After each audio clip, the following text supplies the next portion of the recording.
So it's called Shat Darshan. So I was saying Darshan means philosophy. So 6 philosophies. Sankhya, Yoga, Nyaya, Vaisheshika. And Vaisheshika is spelled as Vaisheshika, Vaisheshika. Mimamsa and Vedanta. Okay. So this book is, which we are going to study, it's called Yoga Darshan, Philosophy of Yoga. And author of this is Rishi Patanjali. So that's why people call it a Patanjali Yoga Darshan also. Patanjali Yoga Darshan. It's written in Sanskrit and it's written in the form of sutras. That's why it's also called Yoga Sutras. Sutra is the form of writing. See, just like we have a prose and poetry, the same way there's a sutra, there is a mantra, and there's a shloka. Bhagavad Gita is written in shloka. Vedas are written in mantras. Darshans are written in sutras. Okay. Let me show you the original copy, which I got from my Guruji. This is the size. I don't know whether you can really get a glimpse of this or not, but it's just like a written, that's how it's written. Altogether 196 lines. So that means 196 sutras. Divided into 4 chapters. The first chapter has 51 sutras, so 51 lines. And each section is called a pad. That means the part or a chapter. So first one is called Samadhi pad. So that chapter is about Samadhi. The second chapter is called Sadhana pad. That has 55 sutras. Third chapter is called Vibhuti pad, which has 56 sutras. And fourth chapter is Kaivalya pad, which is 34 sutras. So 51, 55, 56, 34, altogether 196 sutras, 196 lines. We're going to start with the very first one, the Samadhi pad. First, let me tell you how long ago it was written. So I already told you the writer is Rishi Patanjali. There is a timeless wisdom in these sutras. Simple and straightforward. And what is the message? If you condense it all together, know your mind and you will know the whole world. Master your mind and you will become a master of the whole world. So in other words, this scripture is about our mind.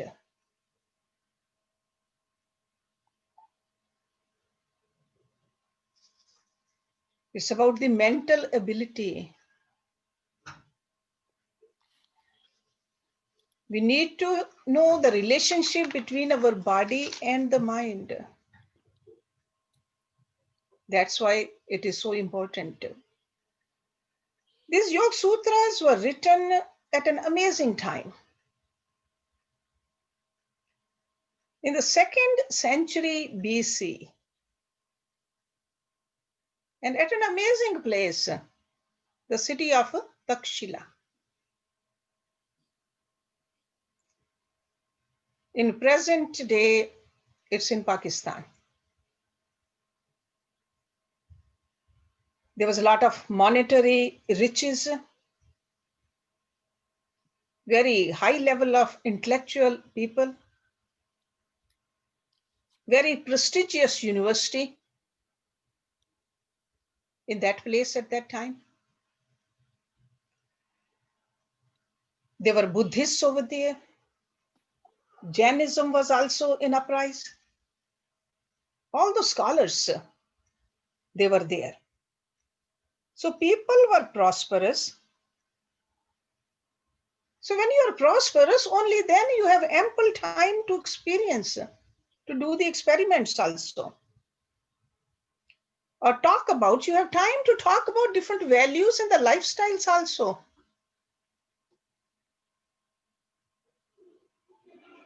People argued. Everybody thought that their way is the best way. Their ideology is the best. So in other words, the wealth was there, the means to secure health was there. But one sure philosophy was lacking because people argued with each other.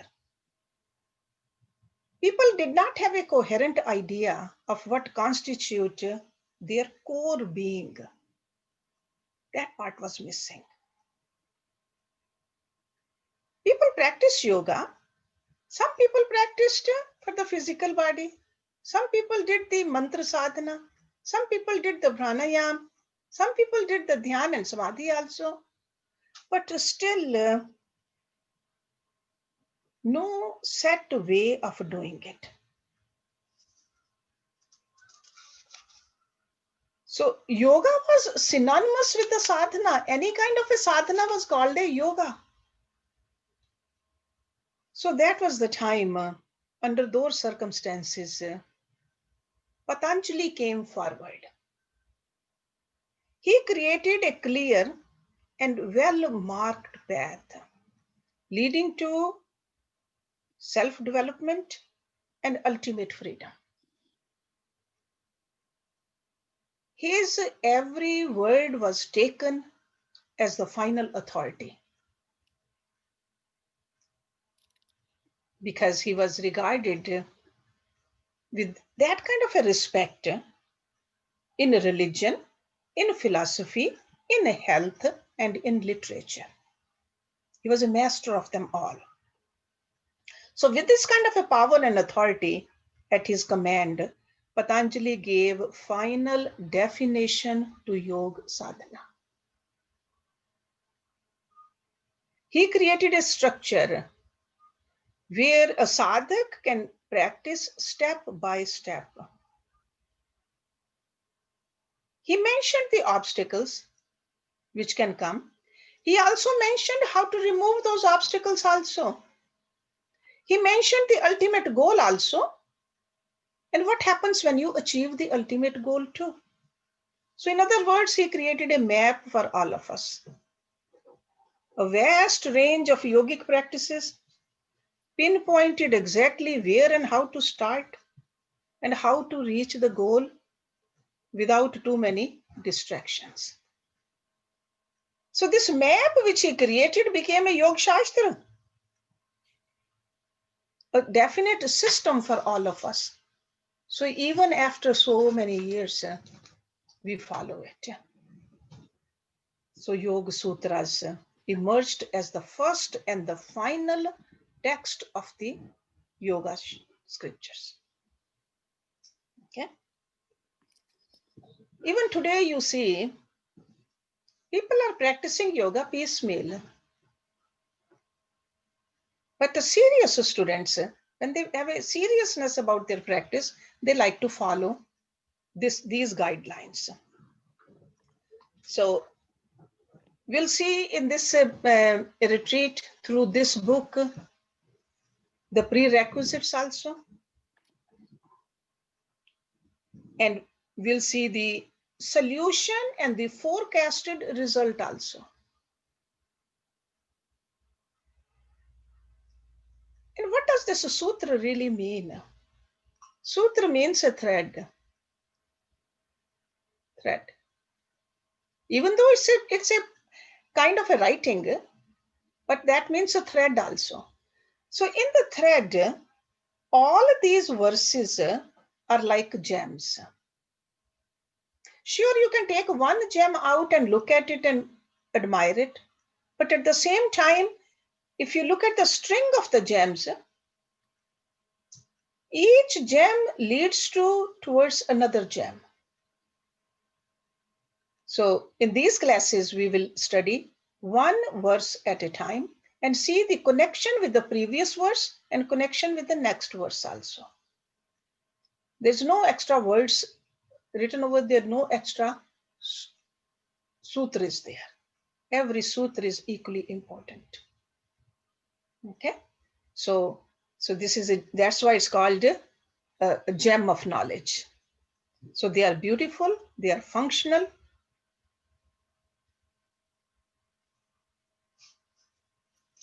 So it's like a progressive. So throughout the Yoga Sutras, Patanjali emphasized that we must follow a system. We must fulfill the prerequisites. We must undergo preparatory practices. And in order to do all this, what he's talking about, we must have a strong body. We must have a healthy body. So that's why prerequisite for Raj Yoga. So this is a Raj Yoga. Okay, yoga for the mind. We better know the Hatha Yoga also, which is a yoga for the body. Healthy mind needs a healthy body also. So that's why first thing in the morning, what we do the Hatha Yoga. Take care of this body.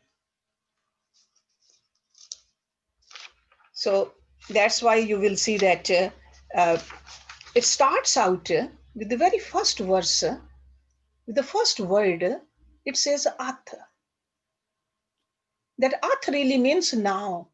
That now really means you have understood how to take care of the body and you are taking care of the body and now you are moving forward. That doesn't mean that you are not going to take care of the body tomorrow. You will still take care of the body. It's like a daily practice, and then you will take care of your mind also. So let's start with the very first verse.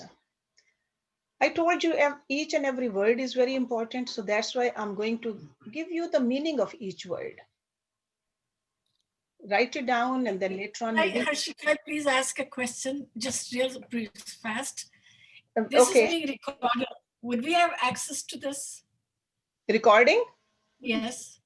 We are not recording this one. This, I thought it was being recorded.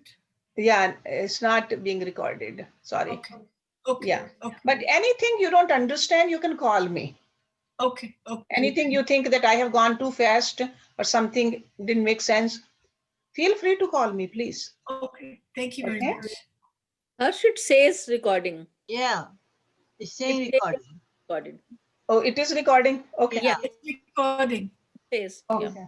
Hersh All right. being recorded, but it's not for the purpose of sharing. Okay. Sometimes Jyoti likes to record, and if you request, maybe she can send it to you. She likes to do it for her own purpose. Oh, okay. So because if I request that, I don't have to make notes and I can pay full attention to listening to you. Okay. All right. That's fine. That's fine. Okay. But if you can write down the meaning of these words, that will help you. Okay. Okay. I would really strongly suggest that. That's why I mentioned earlier, have a pen with you. Just write down the meanings. In your books also, there's a meaning written. But sometimes in the books, they have not broken. See, Sanskrit language, the more we break, the more clear the meaning comes to us. So I have broken it down into very, very small segments, and you will see that the meaning just jumps out. It's all in there. So when we know the language and when we are connected with that sage, the meaning is right there. Okay, so let's start with the first one. Ath Yoga Anushasana. This is the very first verse of this scripture. Ath.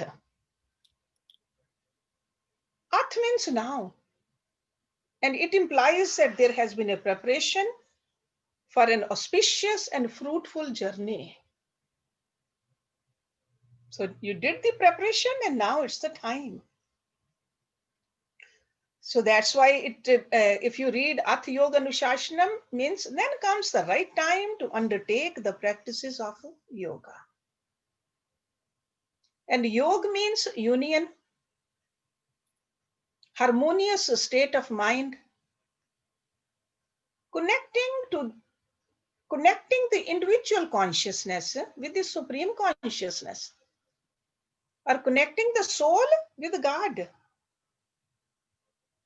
Anu means that follows, in accordance with. Anu.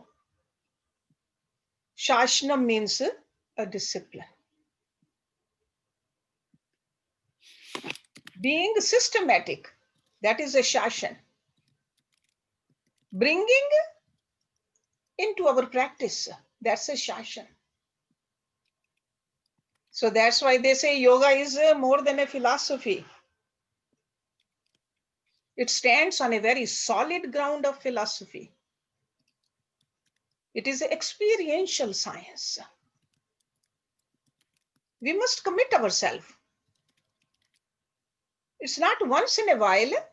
There has to be commitment. There has to be a methodical practice. That's what this yoga anushasana means. So some of the prerequisites must be fulfilled. And the most important prerequisite is you must know why you want to do this practice. You should be clear about your goals, objectives. Otherwise, there's a chances to failure. So that's why I was telling you earlier that one of the prerequisites is Hatha Yoga. Posture, breathing exercises, positive attitude towards our body. Be comfortable in this body. And even in a worldly relationships also, if there's a conflict, there won't be any positivity about you. So Anushashan is an emphatic statement that really means practice. No room for philosophical debates or any other kind of intellectual gibberish. You just understand it and do it. So if you're not committed to practice, don't waste your time reading books on yoga. And the instructions must follow from a genuine tradition. You need to remain with the teacher who's fully connected to the tradition. If you are still working on the preparatory steps, such as Hatha Yoga, some pranayams, some concentration techniques, it's all right to shop around. But when you come to this point, you better be serious about the tradition which you are following. And you cannot follow more than one tradition.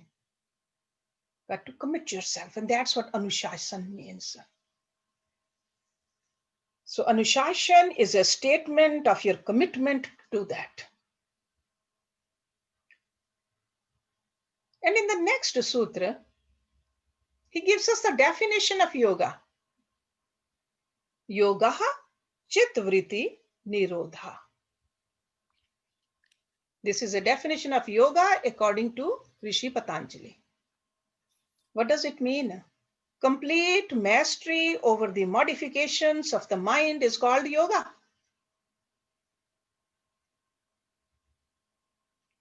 In a single monumental sutra, Patanjali has created a thread of understanding that connects all kinds of sadhanas. So if one particular sadhana gives you the power over your modifications of the mind, that's a yoga for you.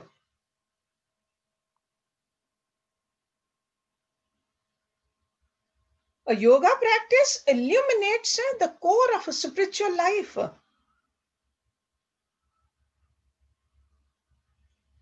We talk about spirituality, but what is a spirituality?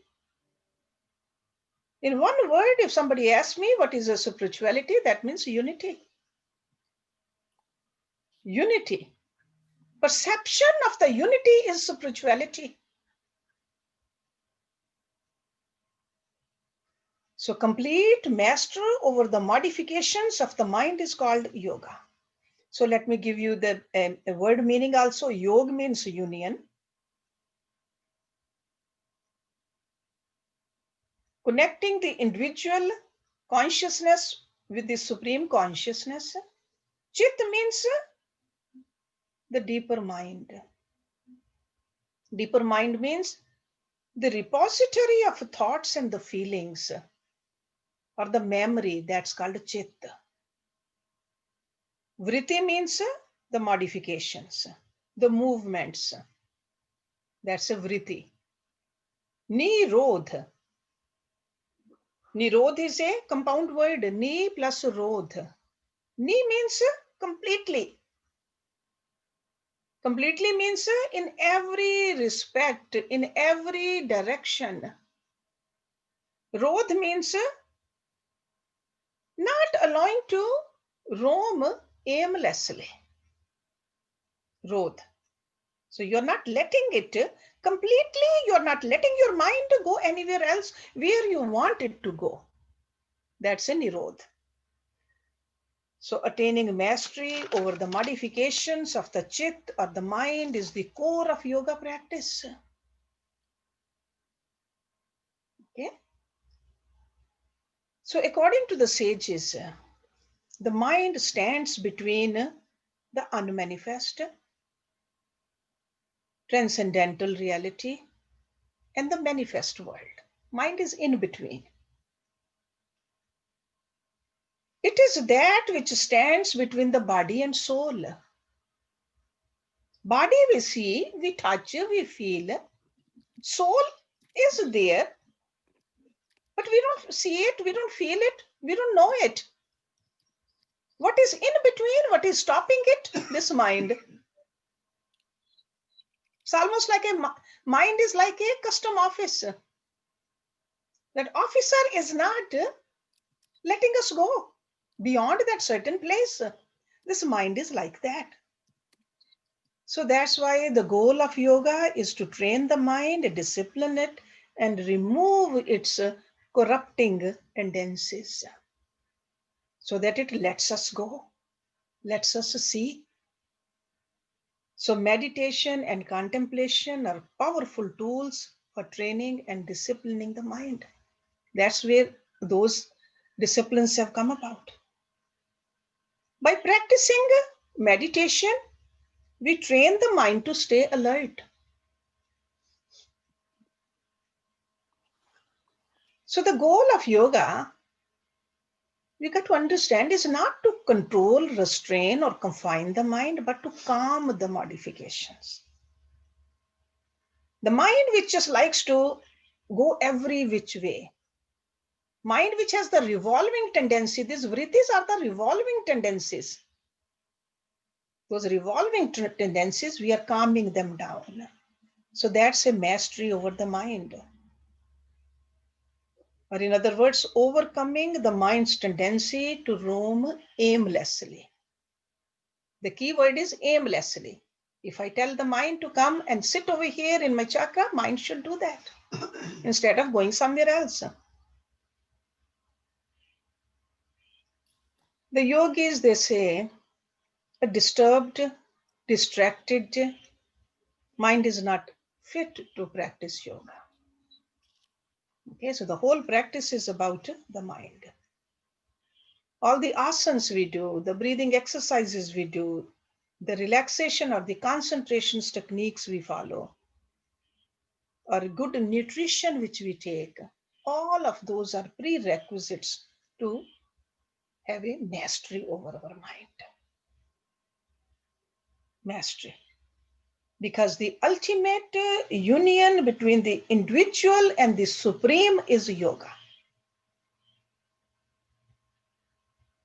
Okay, and in between, who's stopping us? Or you can say the essential tool for that is our mind. So that's why he said, The yoga is a complete mastery over the modifications of the mind. It's not suppressing the mind. It's a mastery over the modifications of the mind. And if we can do that, what do we achieve? That's what he's telling us in the third sutra. Tada drashtu savarupe avasthanam. Tada. Tada means then. Then means after you have mastered the modifications over your mind. So then, after that, never before that. Drashtu. Drashtu means the seer, the pure consciousness, drashtu, or the perceiver. Or in other words, this means Atma, you, the soul, the Purush. So drashtu is another name for that. Okay. Swarupe. Swa means, see again, break this down. Swarup. Swa means your own, essential, natural. Swa. Roop means a form. Avasthanam means established. So then the seer becomes established in its true nature. Or in other simpler terms, you know who you are. So that's why they say the first 3 verses, everything is explained. You got to be committed to this kind of a discipline.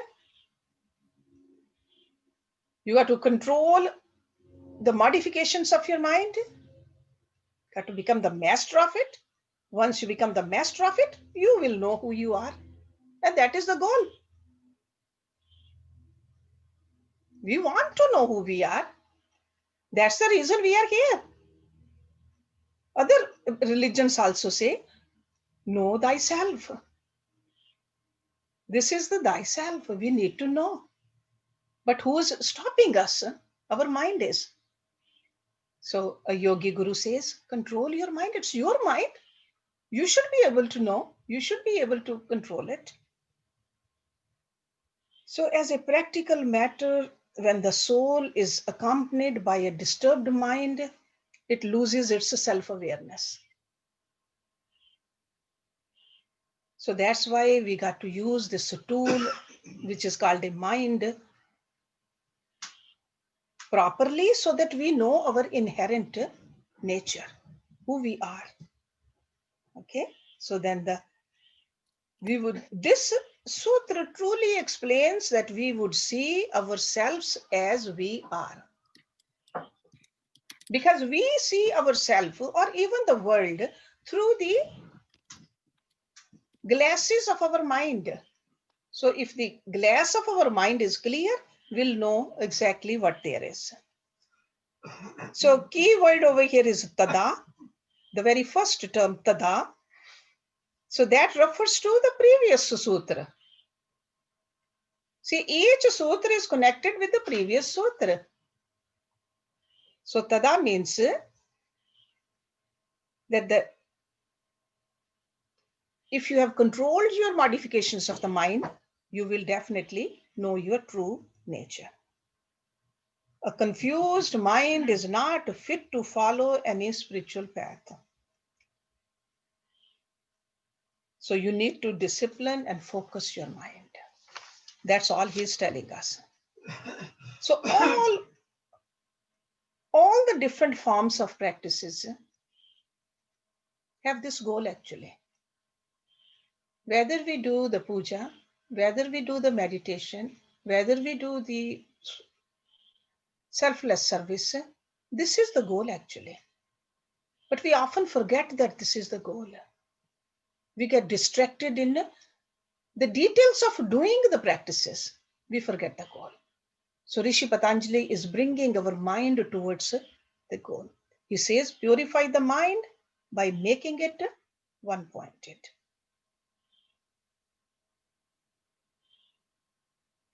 all these practices which we go through, all our life we have done many practices. We can call them spiritual practices. They do not brighten the Atma in us. Atma is bright. It is divine. All these practices, they simply cleanse the mind so that the light of the divine can pass through the mental field without obstruction. So if we do the Hanuman Chalisa, if we do the Gayatri Mantra, if we do different havans, if we do the charity, whatever we do, we got to see that is my mind more and more clear or not? Is it purer or not? That is the idea. So we come to see that material objects are neither good or bad.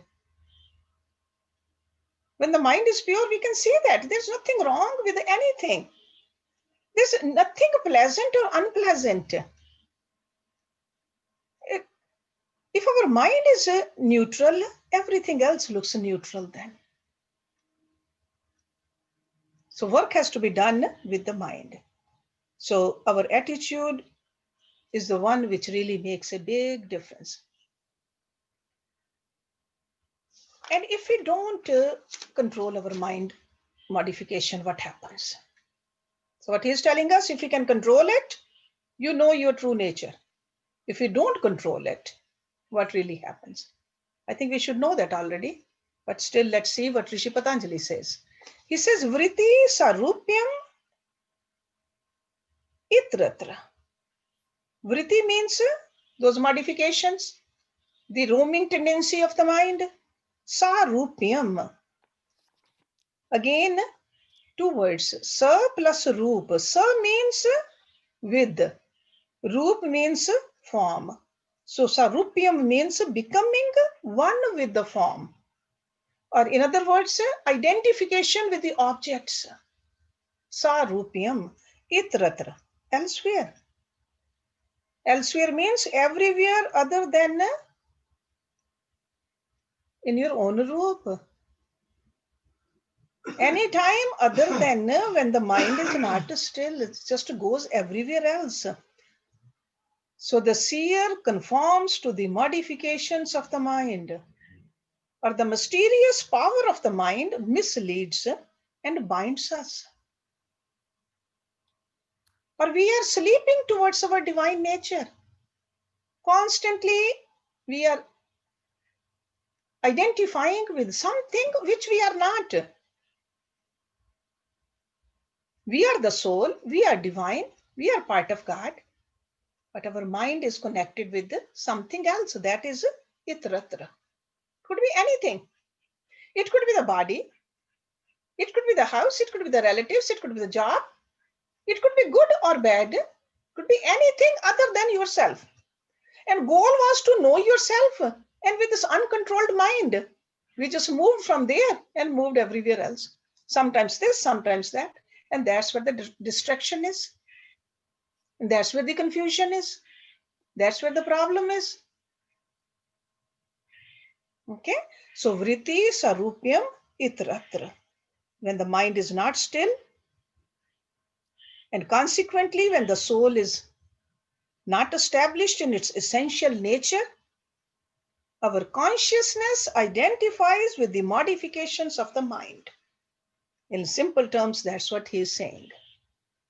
So when the mind is not still, see, the idea is to make the mind still. So when the mind is not still, and consequently when the soul is not established in its essential nature,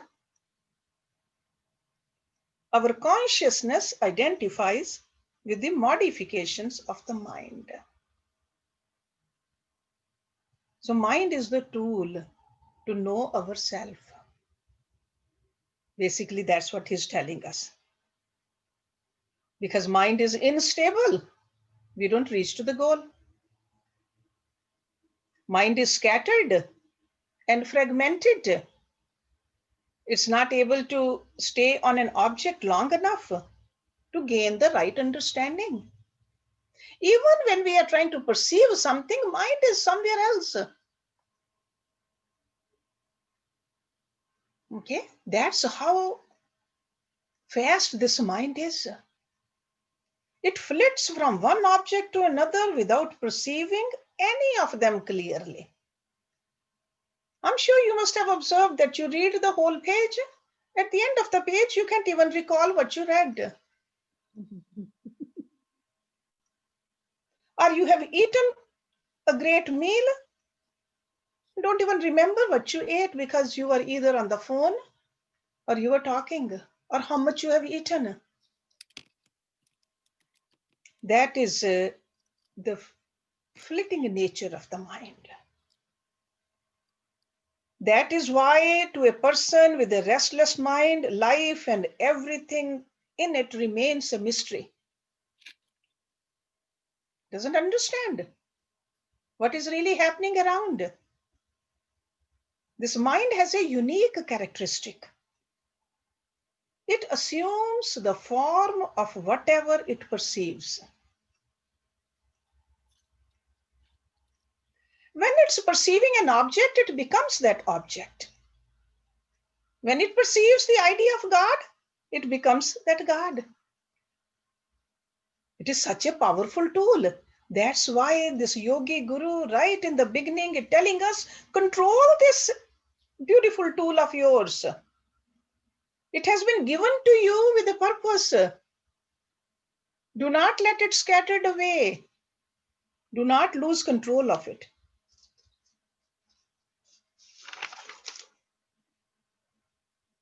But now you will see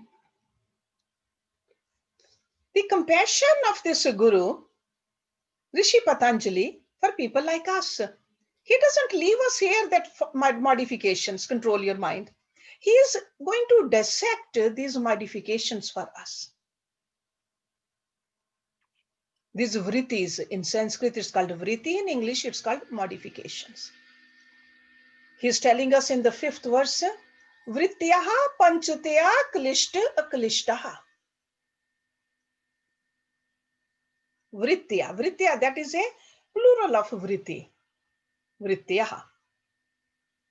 So, revolving habit of mind, panchatya, 5-fold, or 5 categories, or group of 5, panchatya, klishta and aklishta. So again, 2 words joined together, klishta plus aklishta. Klishta is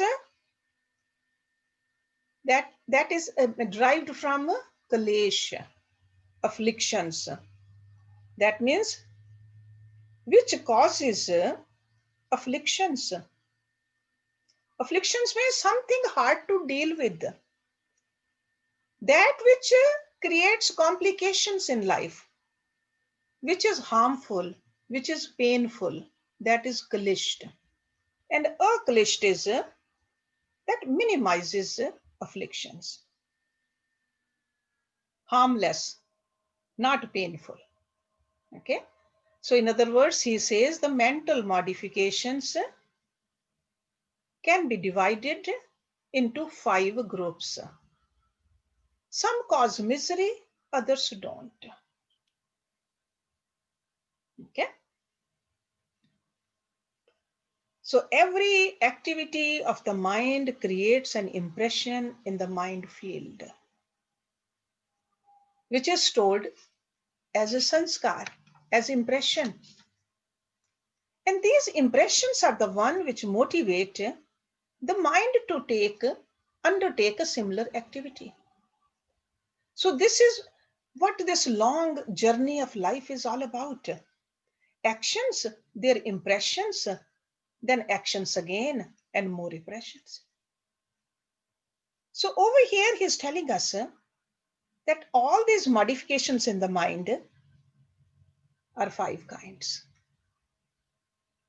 And all of these 5 could be painful or they could be not painful. Painful also doesn't mean physical pain. It could be some degree of agitation in the mind field. and others are relatively harmless, and some could be harmful. It's almost like a imagination, false perception triggered by fear.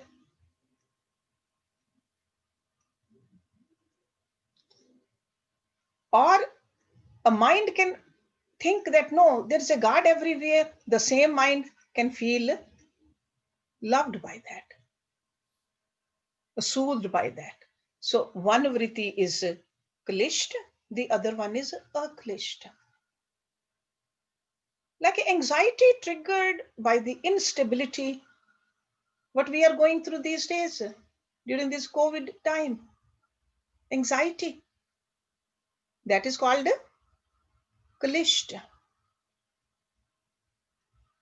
It's not giving any kind of a pain to our body, but in our mind we feel anxiety, stress.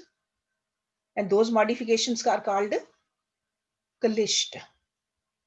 But at the same time, when we meditate, when we just put positive thoughts into our mind, no, we are very thankful for what we have. That is called aklishta. So constantly there is a painless and painful vrittis keep on going into the mind. And he said, you can group them into 5. Or in simpler terms, you can call it a positive or a negative thinking.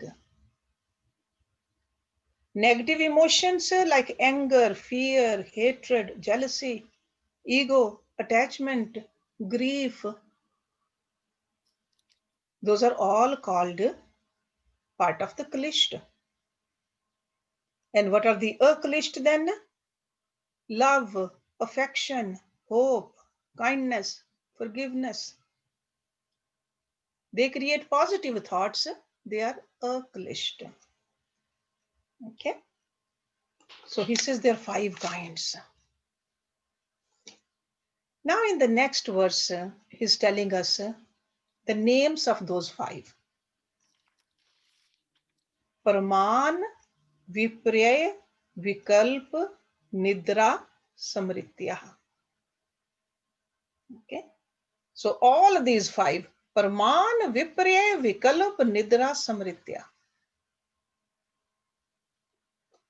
So Patanjali is giving us 5 groups.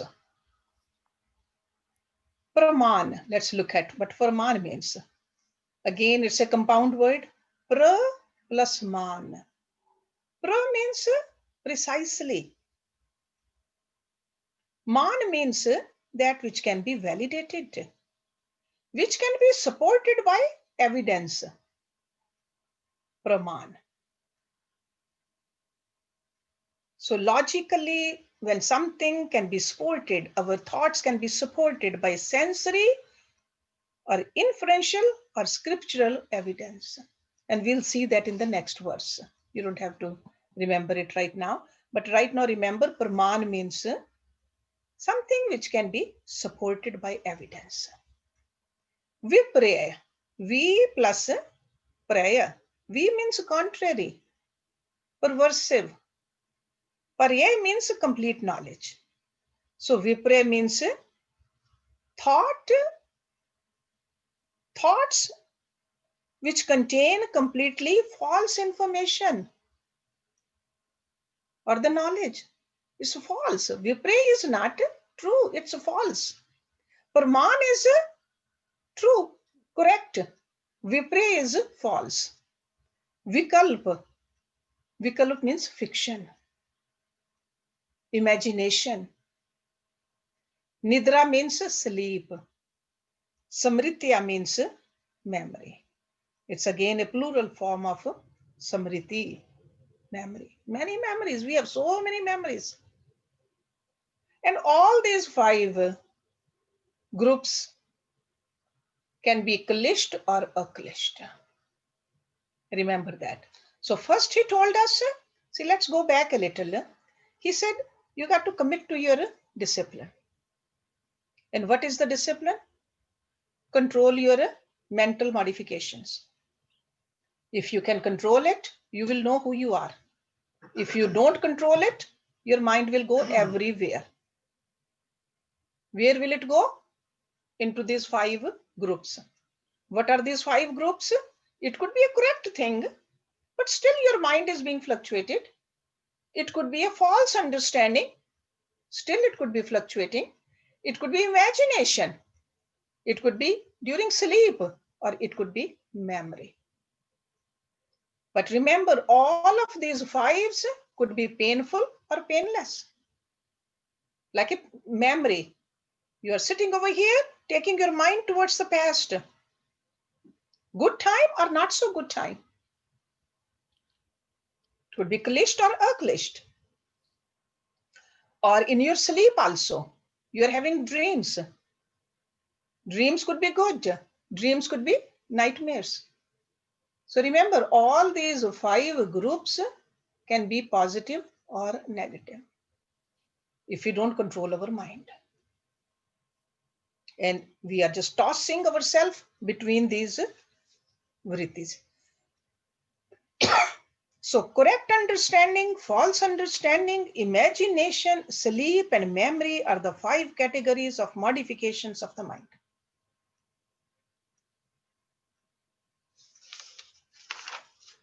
So now in the next one, he gives us the definition of the Praman, the first one. You remember these 5? So Praman. Pratyaksha anuman agamaha pramanane.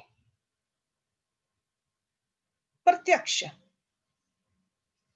Again, prati plus aksha.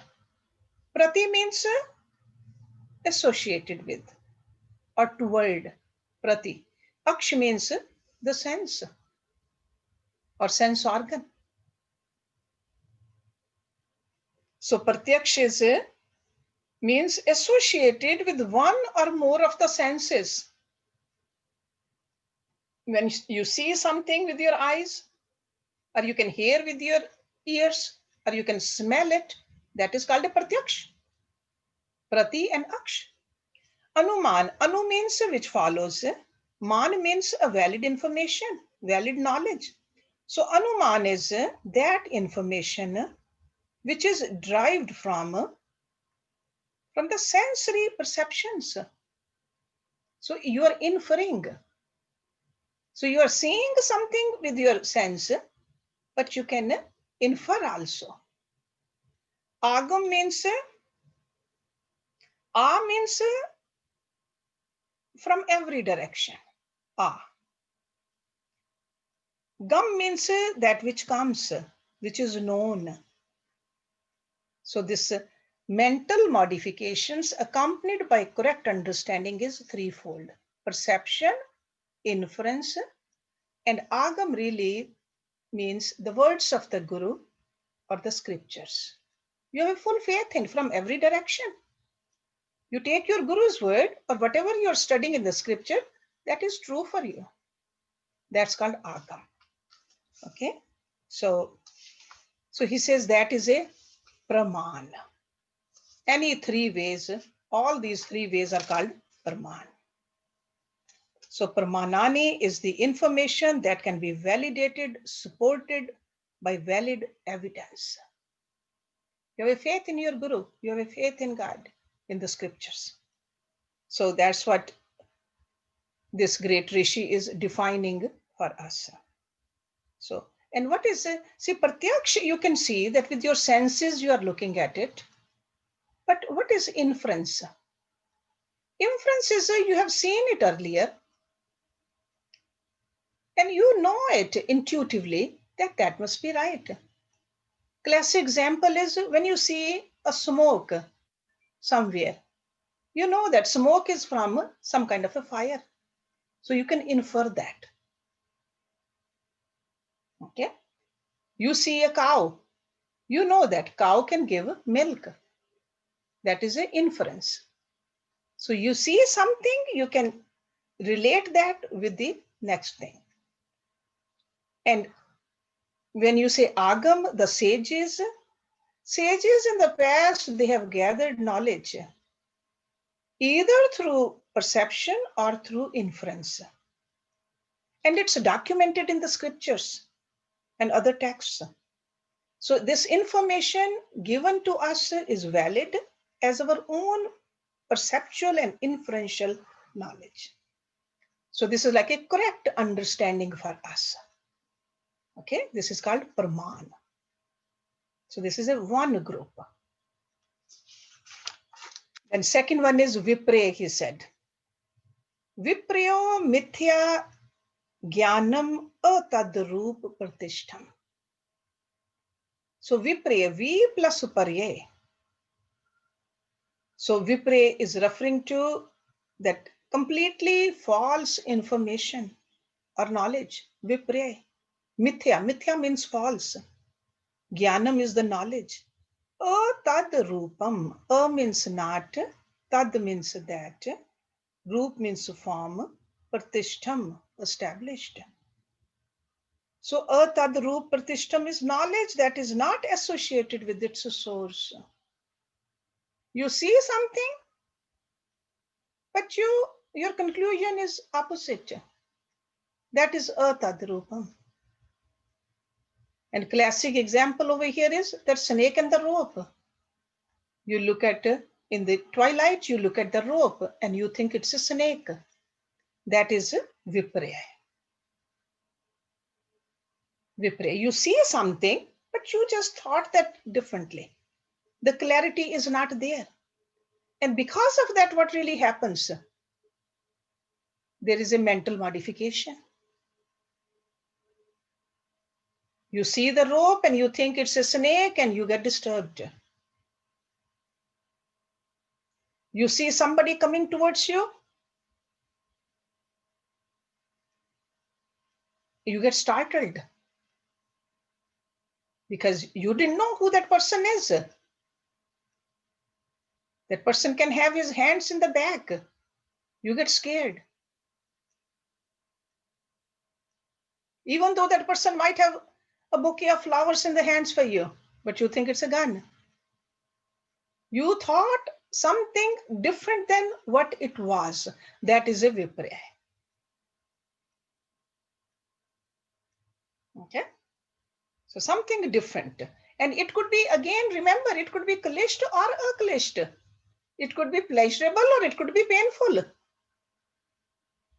Either way, but your attention went away from the reality.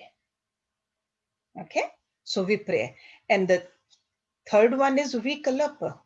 Shabad Gyan Anupati Vastu Shunya Vikalap. Shabd means the word. Gyan means knowledge. Anupati, that which follows. Vastu, content. Shunya, devoid. Vikalap, imagination. So imagination, see, Vikalap means imagination. And what is imagination? Imagination is that which, due to the uses of the words, appears to have content, but in reality is devoid of any content. It's like a daydreaming. See, in the case of a rope and a snake, still there was a rope. In the case of imagination, there's no rope at all. You're just sitting and imagining that somebody is coming and there's nobody over there.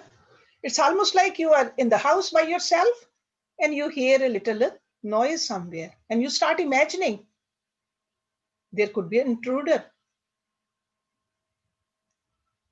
Okay? Or you are just sitting and thinking that I am going to win a lotto. It could be a positive vikalap or it could be a negative vikalap.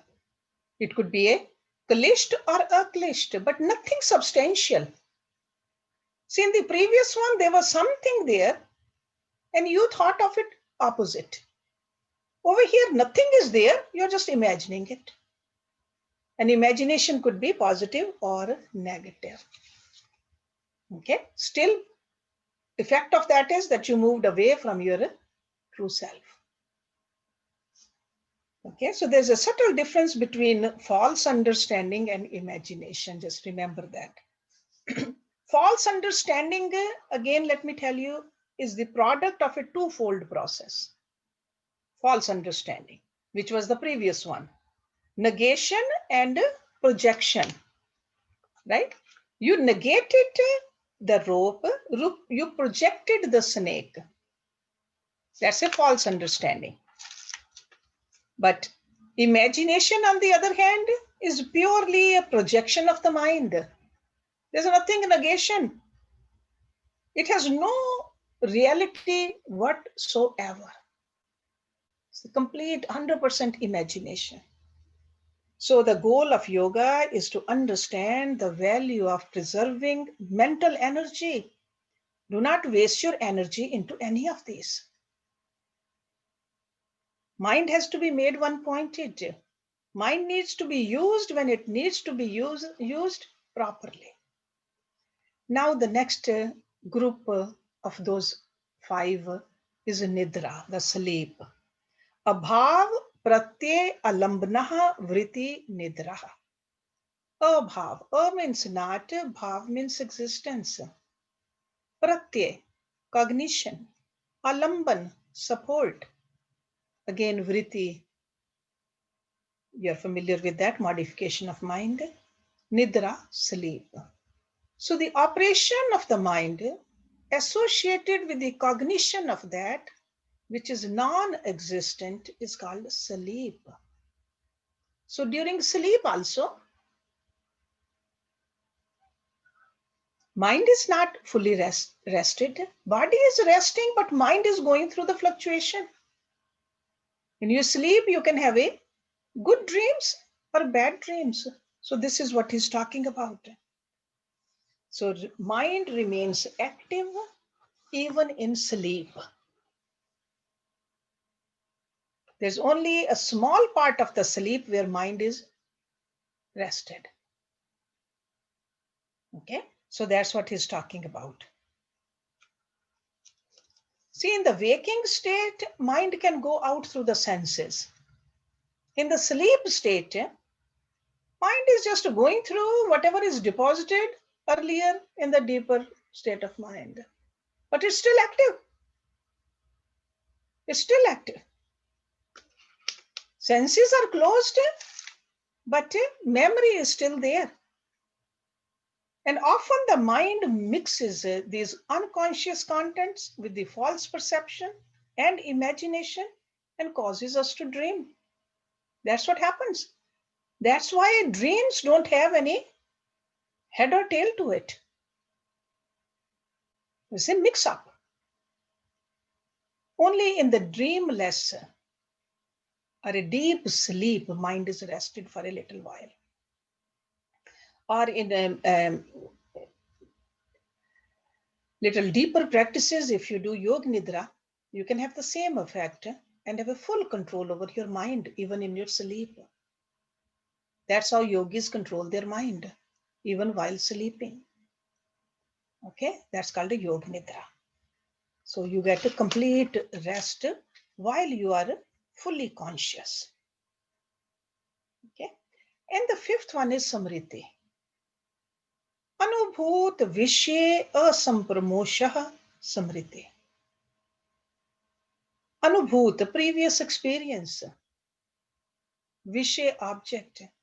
Asampramosh, means not, sam means completely, pra means specifically, mosha means stolen. Stolen means hidden or not available. So asampramosh means that which is not completely outside the pale of consciousness or conscious awareness. So in parts you know it, in parts you don't. Asamparmosha. Samriti means memory. So not being disconnected from the objects of previous experiences is called memory. So you experienced it in the past, and remnants of that is still in your mind. And they could be good or they could be bad. So they could be kalished or they could be akalished. So anything we experience through the senses and the conscious mind is deposited in our chit. We all know that. And that creates a subtle impression, which is called sanskar. Outside, nothing exists for more than a moment, but inside we store it for a long time. How long? It's up to us. Some things we store it, we have stored it from previous lifetimes. Some we have stored it from our childhood, previous years. We keep on storing it. And that's what's called samriti. Samriti.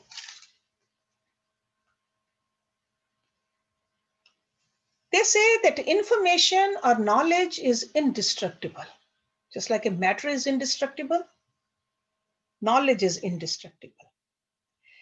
At the individual level, it is deposited in our chit, personal mind field, chit. And at a cosmic level, it is deposited in a collective mind, which is called Hiranyagarbha. Hiranyagarbha. As we meditate, the experience of the past, those memories come to us. Sometimes we have flashes of it. Sometimes it just takes a hold of us. It's almost like an involuntary recollection of what happened in the past. But with the help of a guru, with the help of the practice of the meditation, with the help of the yogic techniques, we train our conscious mind to become still, not to get disturbed with the memory also. Okay, this is Samriti. In the yogic tradition, this process is known as Vivek Khyati. Vivek Khyati. It is possible when our conscious mind is endowed with one-pointed and retentive power. What to remember, what not to remember. So cultivating retentive power is considered to be one of the most important elements in a spiritual practice. It's not that we should not remember anything, but we should be selective about it. What do I want to remember? That's called Vivek Khyati. Vivek means discrimination. We got to employ our own discriminative faculty in remembering what is conducive to our ultimate goal. Not everything.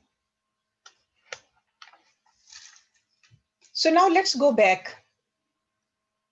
Where did it start from? The very first sutra, that we need to take this discipline seriously. Commit to it. Atha yoga anushashanam. Then in the second verse, what did he say? He gave us the definition of yoga. Yoga chitvritti nirodha. Then in the third verse, he said, if you can do this, you will know yourself. This is that kind of a discipline, that kind of a commitment where you will know yourself. Okay, this is what he's telling us. And he says, if you won't do it, what happens? Then your mind will go everywhere. Where it has been going. And wherever mind goes, that's where we go. This mind is the one which can take us to the highest liberation. Oneness with that Brahma, or it can take us to the hell also. Even now sitting over here, we can be either in the hellish state of mind or a heavenly state of mind. Who does it? Mind does. So that's why he says, have this mind under your control. Then in the next verse, he told us what these modifications are. He said there are 5 kinds. And all those 5 kinds could be painful or pleasurable, klisht or aklisht. Then again, he told us what those 5 are. It could be correctly what you are seeing, Praman. It could be you are thinking something else, but it is something else. We pray, or you are imagining, or in your sleep you are having the dreams, or you are having a memory. So 5 kinds. So 5 kinds of vrittis, all 5 could be painful or pleasurable, and we need to control all of them. See, in our life, we just want to have everything pleasurable. We want to be happy, positive. But if the positive is also becoming a roadblock for us, that vritti is not good. If a positive is making us forget the highest purpose, we got to be watchful. Goal should not be forgotten. Okay? So now he doesn't leave us here. He tells us exactly how to control this. What do we need to do? Because these vrittis are so powerful. We've been living with the vrittis for life after life after life. And old vrittis are also part of us. How do we get rid of it? Because sanskaras are not just from this lifetime. Sanskaras are from the previous lifetimes too. And they are deposited in our deeper mind. So the deeper something is hidden, we need a very powerful tool also to get rid of it.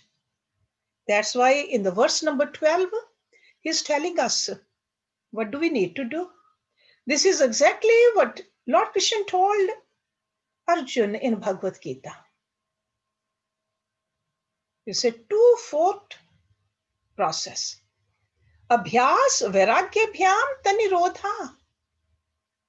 Abhyas is the practice. We need to keep on practicing. Vairagyabhyam.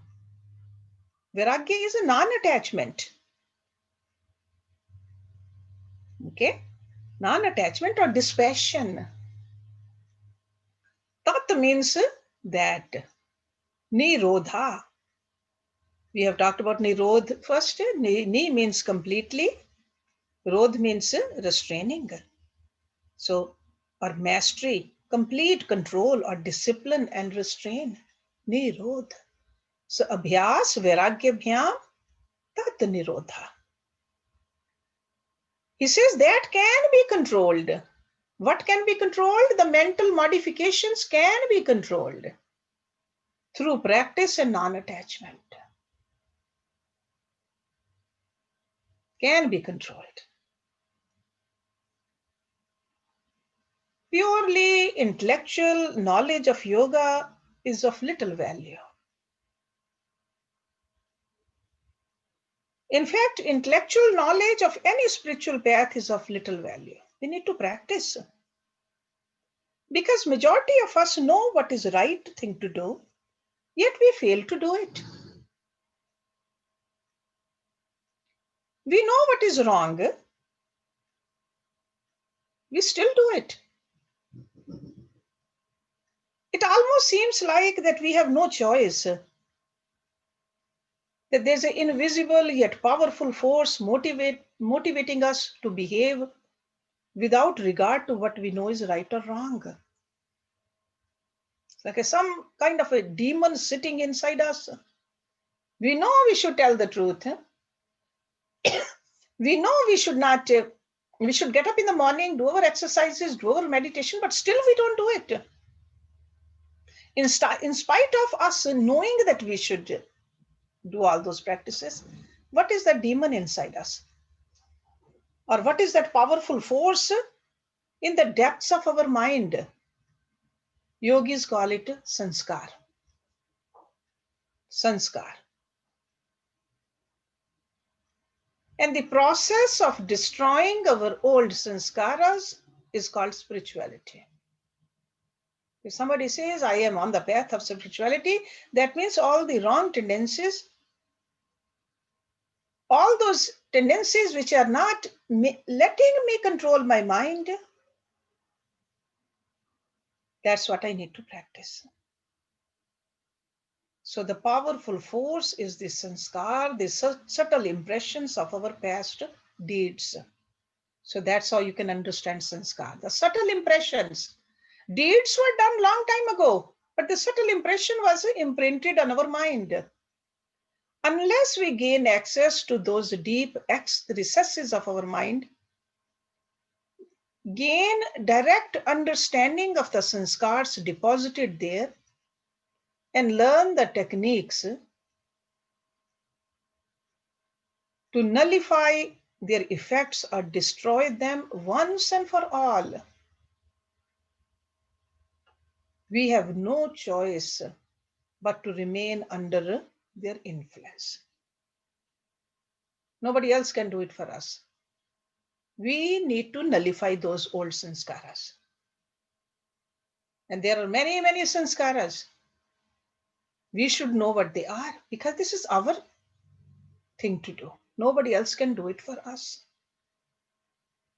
So spirituality is composed of methodical practice,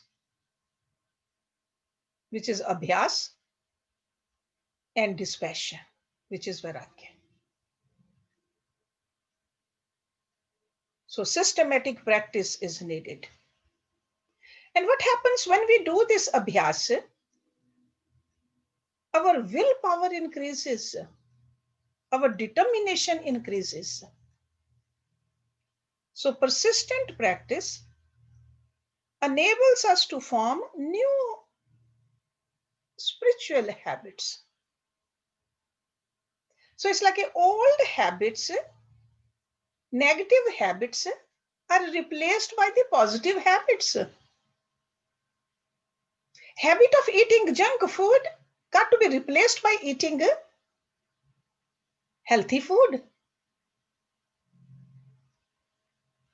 So it got to be replaced, and that is abhyas. So discipline of dispassion, non-attachment helps us avoid being entangled in the charms and temptations of the world. That's what dispassion is. So non-attachment allows us to perform our actions skillfully so that we remain productive while living in this world. And dispassion gives us the strength to discard these fruits when they are unpleasant, useless, undesirable. According to the yoga or yogic philosophy, mind is like a river flowing between two banks. One bank is associated with the worldly pleasures. The other bank is associated with the spiritual freedom. It's up to us which bank we want to go to. And between these two banks, there is a vast floodplain. Sometimes the river of the mind goes towards the worldly pleasures. Sometimes it goes to the other side. You can call it a sacred place. And it is the quality of the water, the mental contents of the mind, that determines which bank you'll be drawn towards. So this abhyas, what does this do? Abhyas gives us the access to the new, fresh, clear, pure water to nourish the river. That's what abhyas is.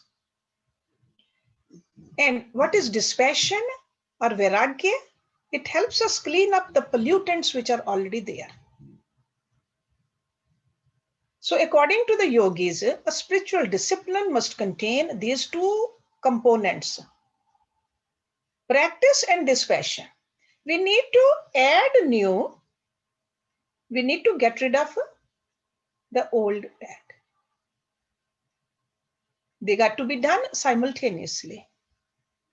Okay, so I think we have 10 minutes before it's 12 o'clock, and I'll take some questions and then we'll move forward from here after the break. So try to keep your questions related to what we covered, so that everybody can have a further understanding of what we just covered. Okay. Sujata, I believe you had a question earlier. Yeah, I was just wondering if you could elaborate on that verse that says tada drashtu swarupe avasthanam. Avasthanam. Yeah, I mean, Yeah, my yeah. question was that what do you see at that time? Do you see the subconscious? No, no. Subconscious is still part of the mind. So You you- see the consciousness itself. You see the light. No, you see the light, but the light is the witness, right? Light is the witness. It's only light, and only light. Then who is the witness? Mind is. I'm confused. Yeah. See, your mind, because you still have that mind. Okay. You are still in the body. And the mind can see the light. Mind which was trying to see everything else. That mind can see the light. So the mind can see the light at one end, and it is in contact, or it can, if it desires, see the other side also, correct? Yes. Yes, that's a full control of the mind. And then at that point, when you're witnessing these two states, the light and the mind with and the fluctuating mind, or the mind with all its built-in network of reactions. That's what I would call the mind. At that point, when you meditate, you ask, or rather you hope that the light will burn the networks. Yeah. Okay. Yeah, not just hope, it does. Yes. This is what the practice is. Slowly, all that negativity or all that moving away. See, once you get here to this light, you know that there's nothing else more beautiful. You are drawn towards this light again and again. And then mind gets absorbed into the light. Then mind goes away too. And that takes time. But first, you do see the light with the help of the mind. So, but isn't the light the ultimate witness? That is ultimately, but when you are practicing in the beginning, you will see the light with the help of the mind. But once you become the light, then you are the ultimate witness. Yeah. Once you know that, yeah, you are not the mind, you are the light. Okay. So there's, I mean, like at that, I mean, when you're standing at that point where you're seeing both, then you're actually, how should I put it? You're actually free. You're free to act. And you're always free to act. Whether you see the light or not, you're always free to act. But your actions will become full of light. Full of light. Okay. Yeah. Okay. So because as long as we have these upadhis, these tools, we are acting. We are doing the actions, but actions will show, they'll become purer. Okay. Can I ask one follow-up? Sure. In connection with this, we always say that there are 3 states of awareness in our waking. There's the waking, sleeping, dreaming, and he refers to these also in his vrittis. And then there is the 4th, we say the turiya. Yeah. So where does the turiya fit in this configuration? Turiya is the one when you are savrupe avasthanam. So when you're standing at the peak and you can see the light, yes, and you can see the other. That is turiya. When you are in samadhi is called turiya. Okay. All right. Yeah. Okay. Thank you. Sorry. Yes. No problem, Sujata. That's fine. Raj Mittal. Yes. Hershi, I have 2 words which you had broken down. One is for number 7, which was Anuman. Anu ka alag matlab tha, man ka alag matlab tha. Yeah, anu is always, that means a very small portion, anu. So that really means which follows. Anu means that which follows. Man means the valid information. So anuman is that information which is derived from pratyaksha. See, before this, the word was pratyaksha. Yes. Okay, so pratyaksha is you are seeing it. Anuman is you saw it before, but now you can derive from it. I see. Okay, so that's why it's called inference. You saw it somewhere else before. That fire had a smoke. Now you see only the smoke. You can infer now. So the second word was in number 11. Asam pramosh. Uska bhi you divided it into 2. Asam pramosh. Means not. Some means completely. Pra means specifically. Mosh means not available. What was pra? Pra means specifically. Okay. Okay, so asampramosh is that which is not completely, specifically means like a completely outside the pale of awareness. Could you repeat that one more time, please? Yeah. Okay. That which is not completely outside the pale of awareness. Asampramosh. So that means in part, you know what it is. You may not know completely, but you know it. That's a samriti. Right? It's not in front of you right now, but you have the impressions of it inside you as a memory. So it's like you spend some time, good time with somebody. That person is not with you, but you can still imagine that person is with you from the memory. Right? That's a samparmosh. Okay. See, samparmosh will be, it's right in front of you. Your child is with you. A samparmosh is, you have a memory of your child. Good times you spent with your child, and child is in other town now. Could you break it down for us again? Asampramosh, the Sanskrit. Asampramosh, a means not, some means completely, pra means completely, specifically, mosh means not available. Okay, thank you. Like a hidden. It's a hidden. Outside the pale of the conscious awareness.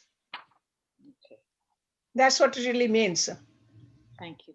Okay. Yeah. Anybody else, Jyoti? No, we don't. Okay. All right. So to go to break? Or? I know it's a pretty dense subject matter because each sutra is pretty dense.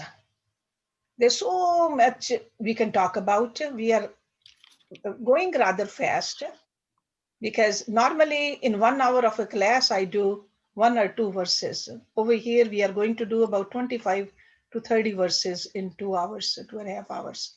So, but I want you to just take whatever you can, study on your own, and still if you have some questions, call me. Call me. We can talk about it on the phone also or on Zoom also. Okay, don't feel just it's a heavy. This is something very practical. All yoga students, we need to practice this way. But we'll practice only when we know what we are practicing. So that's why he started with that abhyas and vairagya now. Now he will tell us what abhyas is. Then he'll tell us what vairagya is also. So he just keeps on opening it up for us. But remember the first 3 verses, those are the heart of this whole book. Got to have a commitment that we are going to do it now. What are we going to do? And if we are doing it, what will we get? First 3 verses are the heart. Okay, so remember Prem, that. Yes, Prem, Jyoti. that's a question. Prem, So that's it. Prem. Yes, Yes, please. please. What I'm understanding, Hershey, is that all of this work is with the mind, purification of the mind. Mhm. And the purer the mind gets, the more it can see and connect with the soul. So soul has nothing to do. It just sits because it's pure in itself. It just is what it is. Yeah. So the lens of the mind, as it gets purer and purer and purer, the connection between the mind, like it's in between, like you said, it's in between the world and the soul. Yeah. The purer it gets, the closer it gets to reality, and the identification with the worldly things gets less and less and less. Yeah. Yeah, that's right. So it's the whole thing is, as you said, purifying the mind, controlling the mind, and remembering we are not the mind. Okay, identification with the mind is also we need to let go. Okay, so clarity is needed of this whole process, and that's what he's giving it to us, because otherwise everybody knows that we got to control our mind. But the beauty of this scripture is he's really going into the detail what this mind is, right? Prem, you have to unmute if you're replying. Prem. Oh, Prem, okay. Yeah, so what the mind is, so that's what he's telling us. That's where I am really it's like a feeling of awe when I read this. Yeah. That mind is not just only this outer layer of mind. The mind which has the memory, mind which infer also, mind which goes into the fascination also, imagination also, all of that mind. The complete mind, we need to clean it, we need to calm it, we need to use it when it's needed. That's what I'm beginning to see, is how powerful and how elaborate and how it's got so many aspects to it, the mind. Mind is so powerful. Mind is the one who brought this Atma right over here, which is part of God. Just think about it. Really. Of course, Really. Thank you. the nature of the mind is so powerful. And that's why Arjun said, it is so powerful, I don't see how can I control it. And that's exactly what Rishi Patanjali is telling us. This mind is so powerful, but I'm going to tell you how to control it. How to control it. Abhyas and Vairagya. But we got to be committed to it though. Yes. See, commitment is needed. Yes. Okay, it cannot be just a sideline job. It has to be the main job of our life. It cannot be secondary. It has to be primary. Okay, so let's take a little break, 10 minutes. So we'll come back at 12:15, 12:20 now maybe. Yeah, 12:07. So 12:20. 12:20. 12:20. Yeah, 13 minutes. Yeah, right. Is that okay, Jyoti? Let's say 12:25. 12:25. Okay, that's fine. That's fine. 12:25. So just take a little break, stretch your legs, and think about it. If you want to ask any question about this before we start the second part. Okay. Listen for the bell to come back. Got the bell also. Okay. All right. Thank you, Jyoti. You're wonderful. So we log out or No, stay on. If you want to turn your you can turn your video off if you want to, or whatever you want to do. I'm going to leave mine on. And if somebody wants to talk to me, you can talk to me. I'm okay. I'll be here. So stretch your legs and have something to drink or eat. So, all right. So let's go back to verse number 12, where we ended our class. So these two important terms, abhyas and vairagya. Abhyas and vairagya. Abhyas is a practice and vairagya is a dispassion, detachment. Sometimes detachment word has a negative connotation, but we are detaching from whatever is holding us back from moving up. Okay? Because we are practicing to go up, evolve ourselves. So we are detaching from something which is stopping us from moving up. So when we understand it the right way, then it doesn't have a negative connotation. It's a very beautiful connotation. Vairagya. Okay?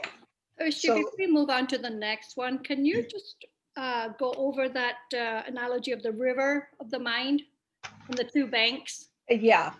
So, two banks, Right. there is a vast flood of plain. It's like it's so vast. The river of the mind flows more strongly toward the mundane realm, but sometimes it definitely moves towards the sacred also. These are the two banks of the river. Mm-hmm.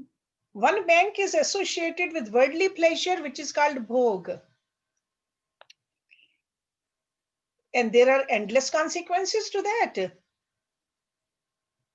Worldly pleasures, they seem very good to us, but there are consequences. And the other is associated with the spiritual wisdom and spiritual freedom. Okay, that's why it's called a bhog and yoga, Okay. two banks. Thank And you. the quality of water, that is the mental contents of the mind. And that quality of the mind determines whether the river flows towards the worldly realm or towards the spiritual realm. Okay. Thank So you. that's why the yoga sadhana is to create this water, the quality of water clean. Okay. Because more polluted it is, it will flow closer to the bhog, the worldly realm. Clearer it is, it will move towards the spiritual realm. Okay. So this is how we can understand that. Thank you. So now in the verse number 13, this great Rishi is telling us what abhyas is. What do we really need to do? Because sometimes we think abhyas is to stand on our head, do the Shirshasana or Sarvangasana or Padmasana. But he's saying Tatra sthito yatno abhyasa. That is abhyas. Tatra means there.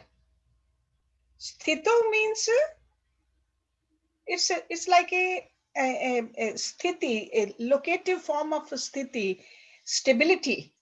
That is a sthiti. Yatna means effort. Abhyas is the practice. So effort to stay there is called practice.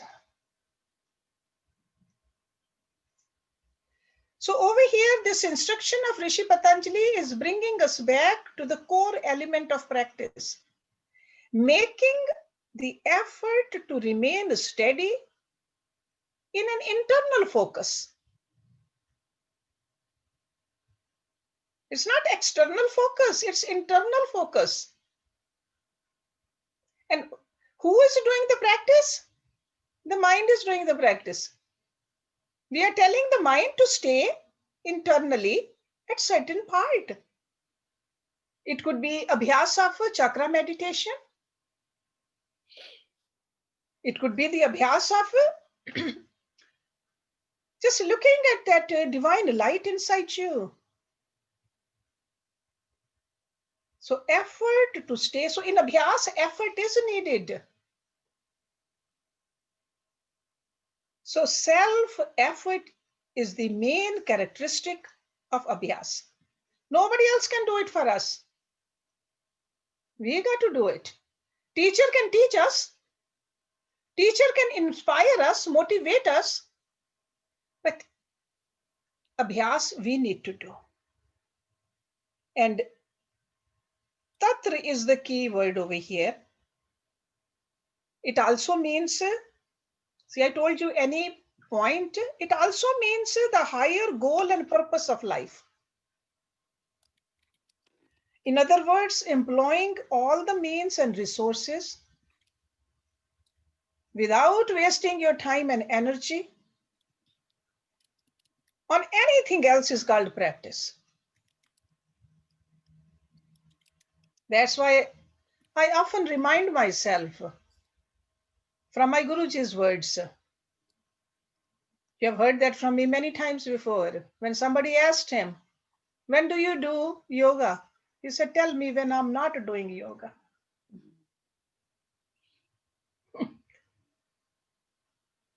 Okay, so that's what we need to do. We don't want to waste any energy, any effort into the external world, internal. So this presupposes that you already know what the goal and purpose of life is. Okay, so if you don't know the goal and the purpose, then it's useless. So you have to have a clear idea where you want to go, what you want to accomplish, and the control of your mind, the central theme of your search. Or in other words, what's your goal? Focusing your mind on that goal.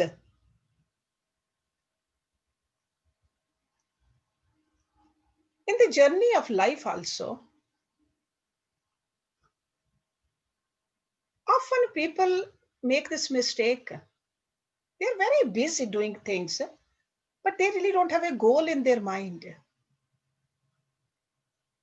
So they go walk in the journey of life without knowing where they're going.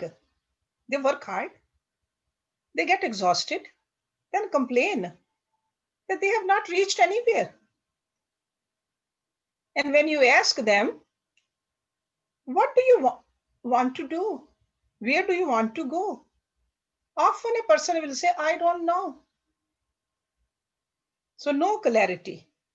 So that's why Patanjali's approach for us is that find an object on which you can focus your mind.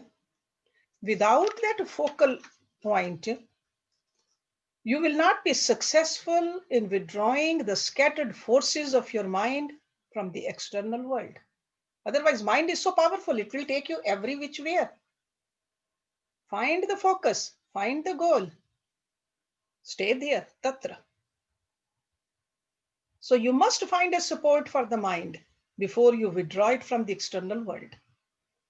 Because mind likes to go to that place which is very appealing to him, very tempting to him. Be careful. Mind is very clever. Okay, so you got to be very strict with it. Mind is, they say mind is very crafty. So find the object carefully. And especially the selection of the object on which to focus your mind. If it's given to you by your guru, by your guide, by experienced teacher, you are not wasting your time into so many things then. You just have a faith in the guru. That's why the presence of the guru in life is very important. Your guru gives you that object. Guru says, this is the divine object. This is the way to do the practice. Detach from everything else and keep on doing this. And then you do it faithfully. You concentrate. Now in the next verse, which I'm sure you have heard me saying it all the time, because this is the mantra for me. Abhyas we all need to do, but often we say, how long? See, on what do we already know now? On the goal of our life, the object, with the help of the object given to us by our guru. Then how long? How often? Number 14. And if you can memorize, this is the one to memorize. Verse number 2 and verse number 14. Okay, verse number 2 is the definition of yoga. Yoga Chitta Vritti Nirodha. Number 14. What is the practice? How long we should do the practice? Sato dhira kal nirantra satkar asevit drid bhumi. Sa means that. Tu means definitely, verily. Dhirg means long. Kal means time. Nirantra, continuously. Continuously means without any interruption. Satkar means respect. Asevit, fully respected. So this is not asevit, this is asevit, fully, completely served. See, seva means serving also, right? Asevit, completely served. Drid means firm, strong, unshakable. Bhumi means ground.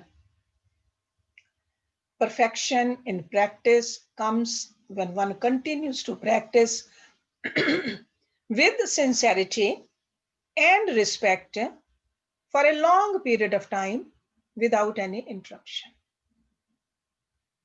So in other words, our practice, our abhyas will bear fruit when these three secrets are part of our practice. See, normally, excuse me, we often hear that practice makes you perfect. But to me, I think practice simply makes you a practitioner. Only a perfect practice will make you perfect. And in this verse, Rishi Patanjali is giving us the key elements of a perfect practice. So perfection in practice depends on the three main elements described here.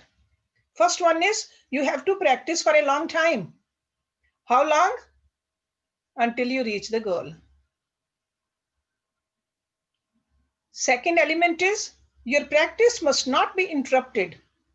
You must do it regularly.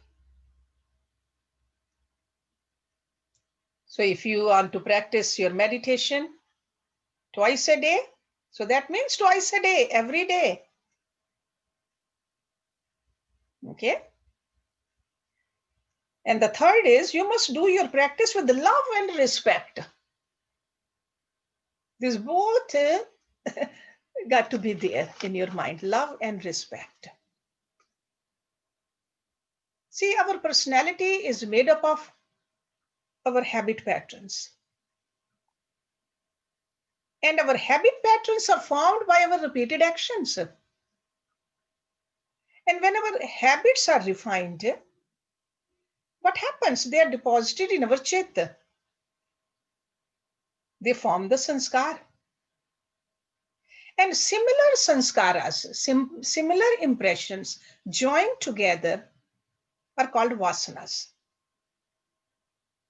Okay, so vasanas are a group of sanskaras. Okay, so similar sanskaras make the vasanas. So vasanas come from deep within. They motivate us to think, speak, and act in a manner that is, there's like a similarity in them. Okay, they just go hand in hand. And to trigger these vasanas, all you need is a single spark. So if we have a spiritual vasana inside you, you just need to be in the presence of an enlightened person. Your vasana about the spirituality will get ignited. And the same thing, vasanas about worldly thing, going somewhere, doing something, roaming into the external world, It has to be triggered with somebody somewhere and it ignites too. Because we have those vasanas inside us. There is a vasana of anger. And we have heard that it just needs a little excuse. If somebody has a vasana of anger, somebody on the road just honking at that person can trigger that anger vasana in him. A person may stop the car right there. If he has a gun, he might take the gun out. Or all the road rage is from there too. Because there was an anger vasana in there. So that's why over here, Rishi Patanjali is telling us that repeatedly do the yoga sadhana so that you have the yogic sanskars inside you. And then other yogic sanskaras also form yogic vasana in you. Okay? So that's why you need to do your practice regularly. Everything in the world is regulated by time and space. So irregularity breeds procrastination, and procrastination is not good for a sadhak. It's a hurdle that becomes very hard to overcome. So that's why he says for a long time and regularly. And the third thing he said, love it, look forward to it. If you have not cultivated love and respect for your practice, it will be a continuous struggle to do it. Practicing without joy is torture. So that's why it really gives me immense pleasure when I see you guys in these classes day after day. That is a practice. That's a sadhana. And I see the smiles on your faces. So that's why this COVID has become a blessing for us. Our practice of studying every single day without interruption. We can have one interruption this week though. This week, this coming week, Thanksgiving. Right? So one interruption, but it's okay, we'll make up. We are making up today though, right? So, and then regularly, long time, and when we love it, you are creating the new good sanskaras. And these kind of sanskaras, and especially when you have other similar sanskaras, I'm sure you are doing morning and evening prayers also. And there's a beautiful group over here, Share with Love, when every month they help some charitable organization. That falls into the similar kind of a group. It's like a grouping everything and creating a bigger pool of positive vasanas. That's how we just move upward. Okay. So practicing without joy is a torture. So remember three things now. Abhyas we need to do. Abhyas has to have these three elements to it. Regularity, long time, and with love and respect. Now in the next verse, he is going to tell us about Vairagya. Remember two things, Abhyas and Vairagya. So what is a Vairagya? Drishtah anushravik vishye vitrinasya vashikar sangyaha Vairagya. Okay. Drisht means seen or perceived. Drisht. Anushravik. Anushravik, again, anu means that which follows. Shravik means hearing, reading, or something described in the Vedas, scriptures. That's a shravik. Vishya vitrinasya. Vishya means object. Vi means devoid of. Trinasya means craving, clinging, thirst, like a trishna. So Vishyat vitrinasya means one who is free from cravings for the objects. Vashikar Sangya. Vashikar plus Sangya. Vashikar means mind's ability to stay under control. Sangya means a definition. Sangya. So Vashikar Sangya defines a state of non-attachment, where the mind can remain free, not only from the charms and the temptations of the world, but also from the temptations described in the scriptures. Okay, so temptation described in the scriptures means the happiness, the pleasure afterwards. Okay. So Can you Vairagya, repeat Vairagya this, from, please? Can you repeat this, please? yeah, Vashikar Sangya defines a state of non-attachment that enables the mind to remain free, not only from the charms and temptations of the world,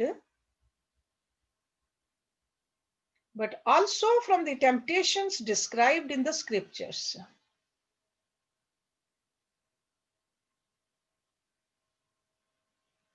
And last word is vairagyam, dispassion. So let me give you the translation of this verse number 15.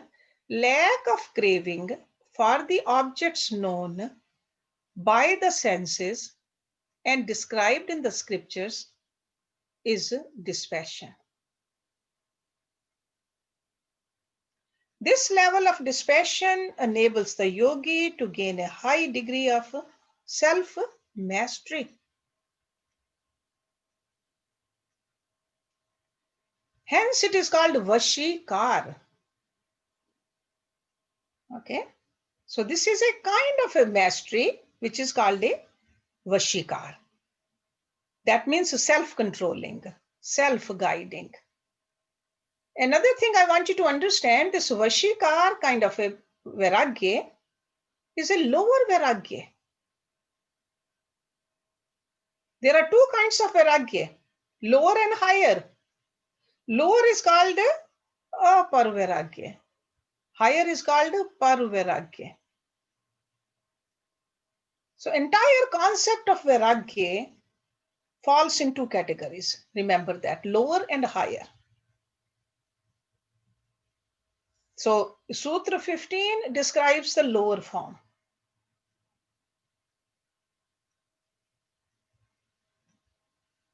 See, normally we think that dispassion or non-attachment simply requires us to withdraw or disassociate ourselves from worldly involvement.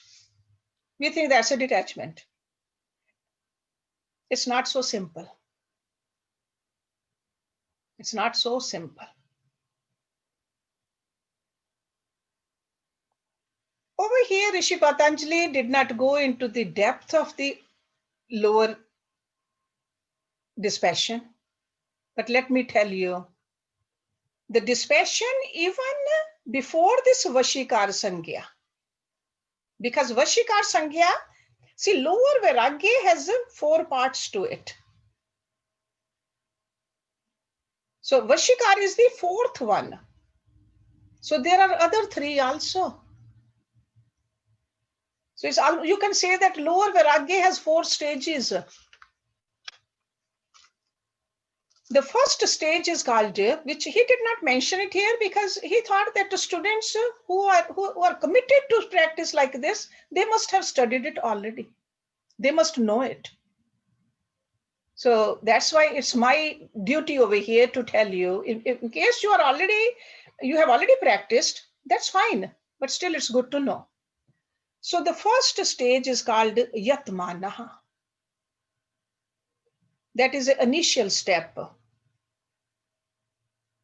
where a person makes an effort to understand the dynamics of the forces that bind the mind to base level of existence, like we are living what is really, what draws me towards all this?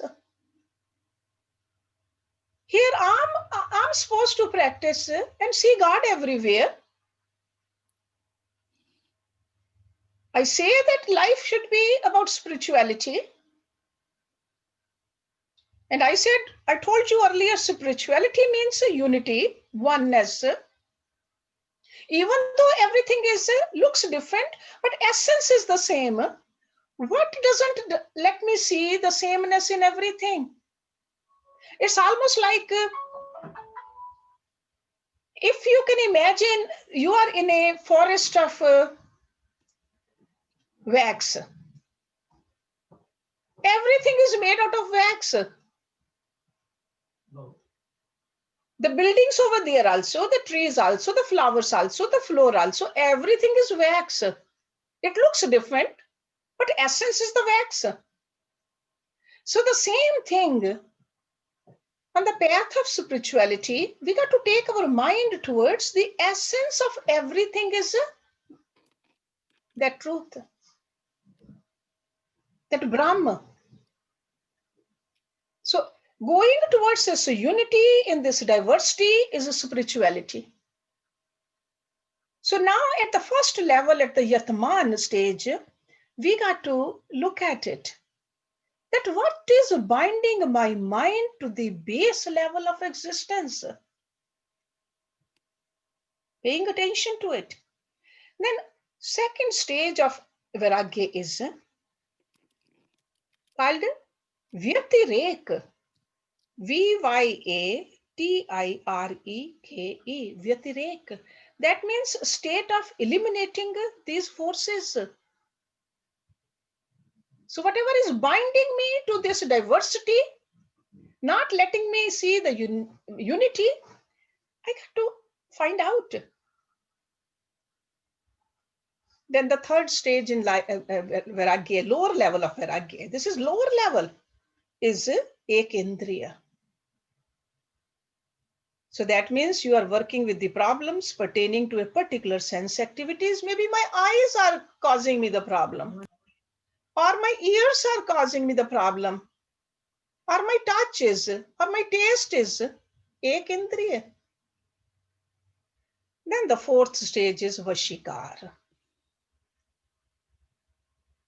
So that means at Vashikar, that aspirant is no longer interested in even the charms of heaven. And at the same time, no afraid of hell either.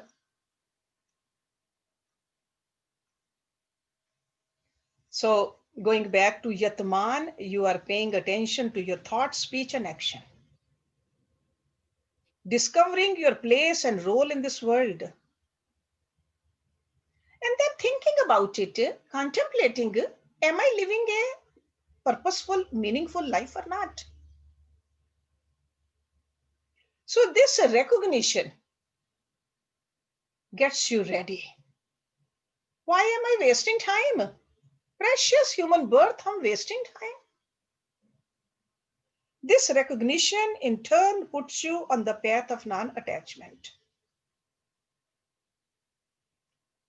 It is in such a way that it's very natural also, very effortless also, because you understand how precious the life is and you are just wasting it. You leave the unwanted parts of yourself behind because you find them to be useless. You want to move towards the useful. It's almost like in our closet. Some things don't even fit us. Something which are out of fashion. If you take them out and throw them out, that's what we do in our life also.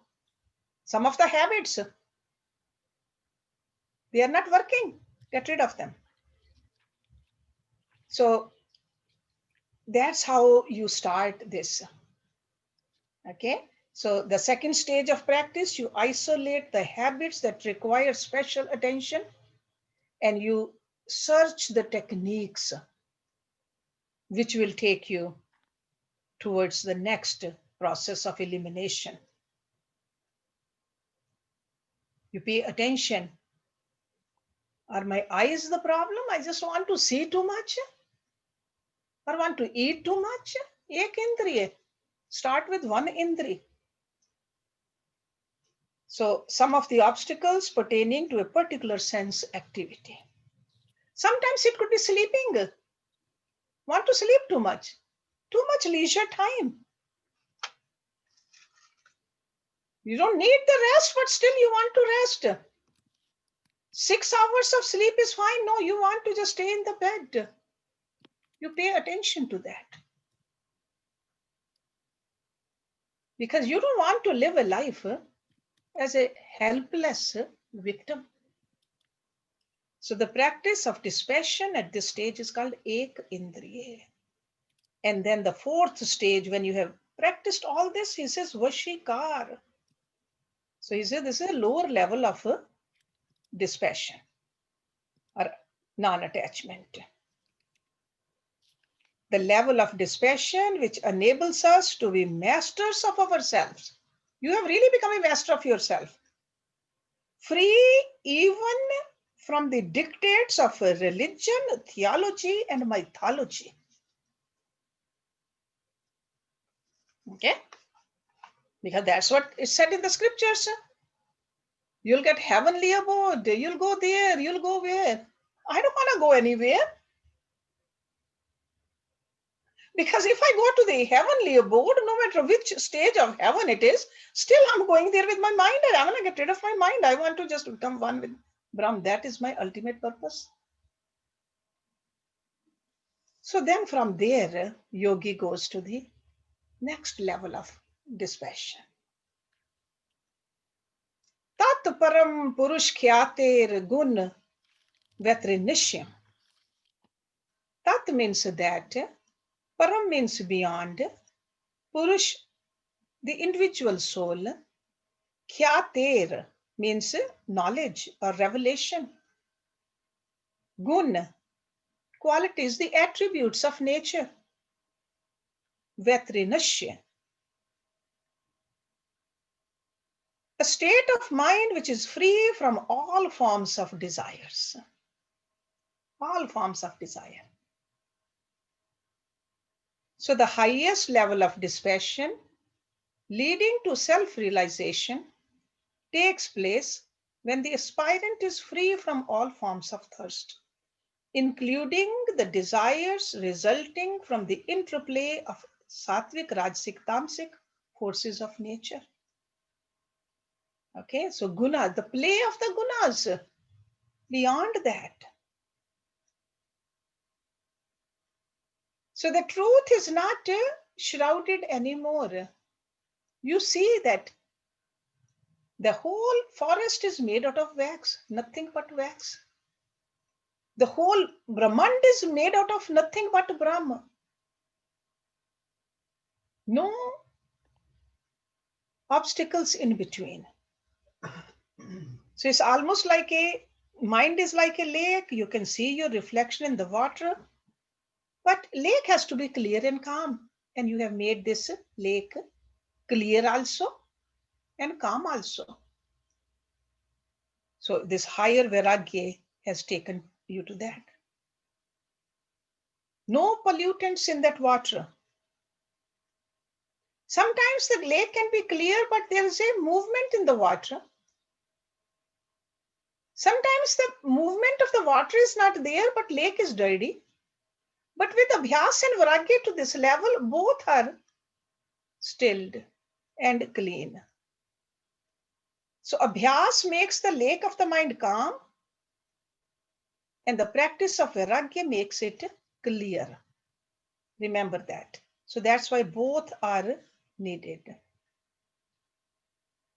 Now at this level, you can clearly distinguish the real from the unreal, consciousness from the matter. You can see which part of me was born and subject to aging, death, decay, and destruction, and which part is eternal. The clarity is there. And this is called Purush Khyati. You know the term over here, Tat Param Purush Khyatir. Purush Khyati means the clarity is there. So literally it really means Purush Khyati, knowledge of the Purush. Purush means the Atma. The Ish. Ish means the God. The God which lives in this Puri, in this city. So knowledge of that. All our life we have spent energy, effort, time knowing outside. But a yogi guru says, this is why you have come here. You want to know yourself. And that is called the realization of the self also. The word self-realization, this is what it is, Purush Khyati. When you know the individual soul in contradiction to the material world. And all the experiences associated with it. All our memories are about that. So once you know who you are, where you have come from, what the purpose of your being here is, where you are supposed to go, then you can easily set your goal. Once your goal is set, you will be able to use your own body. It's not that yogi doesn't use the body. Using the body, using the objects, not getting used by them. Senses are powerful, body is powerful, mind is powerful. So you can easily set your goal. Once your goal is set, you'll be able to use your own body, mind, senses, all worldly objects also. They are there to be used. Okay, objects should be used. But when we are not clear about it, we get used by them. That mistake a yogi never makes. So life becomes meaningful. So this self-realization, which is talking about Purush Khyati, it is brought to the person by this clear and calm mind. And with this clear and calm mind, you will identify the milestones in life's journey. And this degree of understanding gets rid of all the fears and doubts. So that's why he said, even the subtle forces of nature, these three gunas, which govern our personality, have become impotent. They don't have any control over us. Whether it's a Tamsikta or the Rajsikta or the Satvikta, we have become the master of this. How? With the dispassion. What kind of a dispassion? Par dispassion. Higher dispassion. So this self-realization, Purush Khyati, gives us a realistic perspective on life. And once we have that, instead of wasting our time on likes and dislikes, we engage our entire mind and heart in attaining the purpose of life. Okay? So it's not, you're not becoming a viragi from outside. This is a virag which has the force to take you towards the ultimate purpose. In the next verse, he is going into the lower stages of the Samadhi for us. Samadhi has several layers also. So this is a very first level of the Samadhi stages. He's going to explain it to us with these. It often looks like very difficult terms, but if you understand them, they are not that difficult. We go through all this every day. Vitark vichar anand. Asmita roop anugamat pragyataha. Vitark means reasoning. When we go through some discussion, that is vitark. It refers to the concentration on the physical object. Vitark. Vichar means thinking. concentration on the subtle object. Anand, that means pleasure, the joy that is derived from within the senses. Asmita, self-identity, I amness. Roop means form, anugamat followed by pragyata, state of a spiritual absorption. Pragyata. See, the mind needs an object for concentration. So these four, Vitarak, Vichar, Anand, Asmita. So within every object is a more subtle focus, and then another, and then another. And finally, the subtlest of all. That's what he's going through. He says, due to the nature of the object of the focus, the first stage of spiritual absorption, known as a Sampargyat Samadhi, is fourfold. So the very first layer of Samadhi, which is called Sampargyat Samadhi, there are four stages to it. Vitarak, Vichar, Anand, and Asmita. It's almost like if somebody says, concentrate on a candle light. You look at it. You look at the form of that light. Then you close your eyes, you think about that light. That is a vichar, because that light gives you some kind of a good feeling. Then you enjoy that light. And then who is enjoying that light? So it's just like with the help of that light, you are going deeper and deeper and deeper into it. Or suppose if somebody says, here's a bouquet of roses. You look at the roses, enjoy the beauty of the roses, then close your eyes. Instead of your mind wondering where the roses came from, how long they're going to stay, how much did they cost, will I get them again or not? Because most of the time that's what we think. But in Sampargyat Samadhi, you look at the roses, close your eyes, think about the beauty of the roses. Keep your mind only on the roses. Then the joy you are getting from that beauty. Then going to that part, who is really feeling the joy?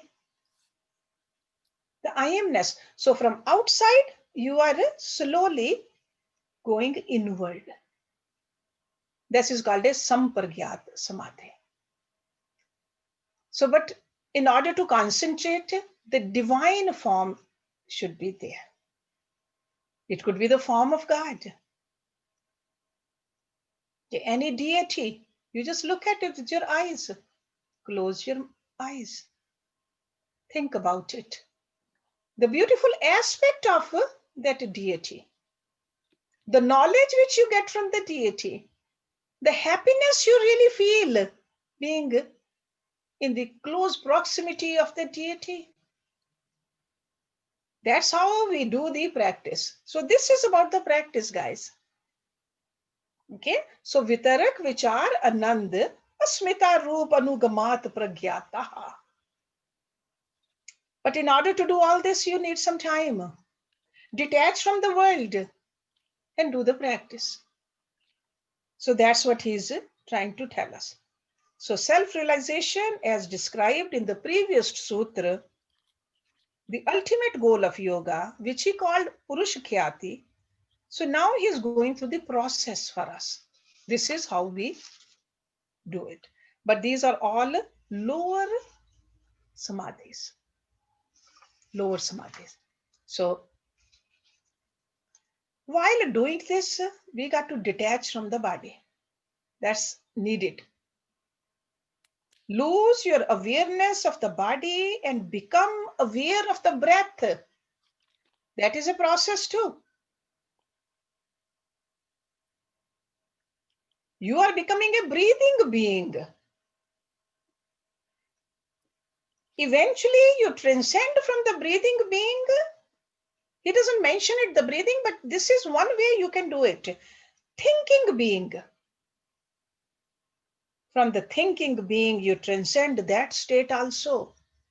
Sense of self-existence, I amness. So that's how you go from the grossest to the subtlest with the help of this practice. Asmita anugamat samadhi, sense of I amness. And we need to practice it. And how long we need to practice? Dhirakal nirantara satikar sevata dridabhumi. Right? So that's why we got to be committed. We got to remember every day I want to practice. This is how I want to practice. See, ordinarily we just look at the fruits first. No, we got to do our part, practice part. Fruit will get. Okay. And now you will see that this kind of a practice will open the door to the highest form of samadhi. We cannot jump to the highest right away. It's like if you want to go on the second floor, you better start walking on these stairs. Right? Walking on the stairs. So that's why he's describing the next sutra, which is the higher state of samadhi. Viram pratyay abhyas purva sanskar shesha anya. Viram means coming to a halt, the end. Pratyay. Pratyay means modification, cognition. Abhyas is the practice. Purvaha. Purva means that which existed before or preceded by. Sanskar, the subtle impressions of the past deeds. Sheshaha, remainder, residue. Anya means the other. The highest state of samadhi is that where due to the practice, all modifications of mind, including subtle impressions of all previous actions, have come to an end. So in other words, in this verse, he is telling us that practice we must do, and what happens when we practice, or why do we do the practice? Because we want to clean the slate of our mind, the slate of our chit, and it can happen with samadhi only, guys. Okay, this is the way to do it. We cannot buy this state. This is something only we can do it with the practice, and practice also with the proper practice. Let me read it again. The highest state of samadhi is that where due to the practice, all modifications of mind, including subtle impressions of all previous actions. All actions means good actions, bad actions, mixed actions, all actions have come to an end. The slate has been cleaned. I'm going to give a handout because that handout will come in handy for the next retreat also, or the future retreats, the layers of the samadhis. Okay. So Jyoti, remind me, or we can put it on the website. Okay. Mm-hmm. So just remember that samadhi is twofold. And with the samadhi, we are freeing ourselves from the limitations which we feel. So in the highest samadhi, the self dwells in the glory of the now. That's what happens in that samadhi. So lower level samadhi is based on the nature of the object of focus. And we learned there are four parts to it. And then highest one, when we keep on practicing, you just eventually move towards the highest one, where all the impressions are slowly washing away.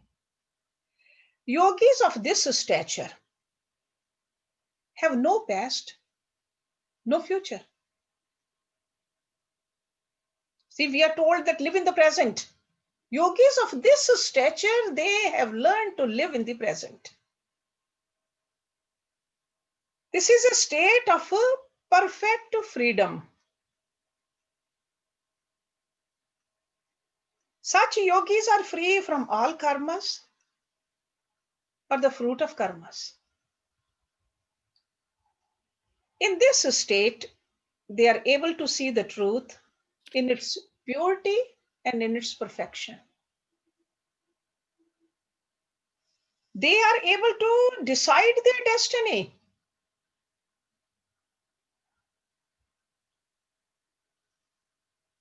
They are inspired by the divine will.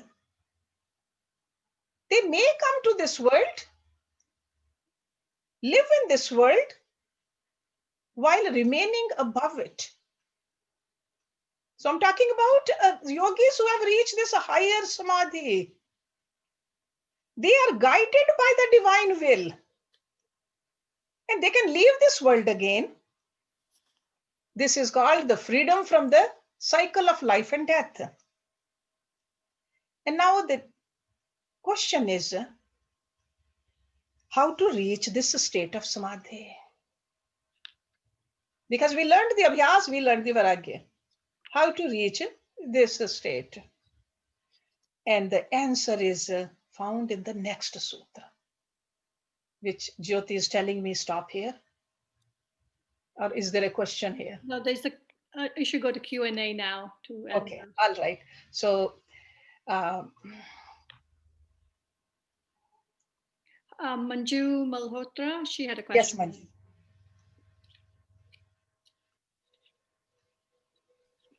You have to unmute yourself, Manju. Yes, yes, thank you. Hershey, I just wanted to know that the 4 stages of Lower samadhi? You wanted to know the 4 stages of lower samadhi or vairagya? The 15 one. Upper vairagya, yatmana. Oh, I see. So vairagya, 4 stages of vairagya. Yeah.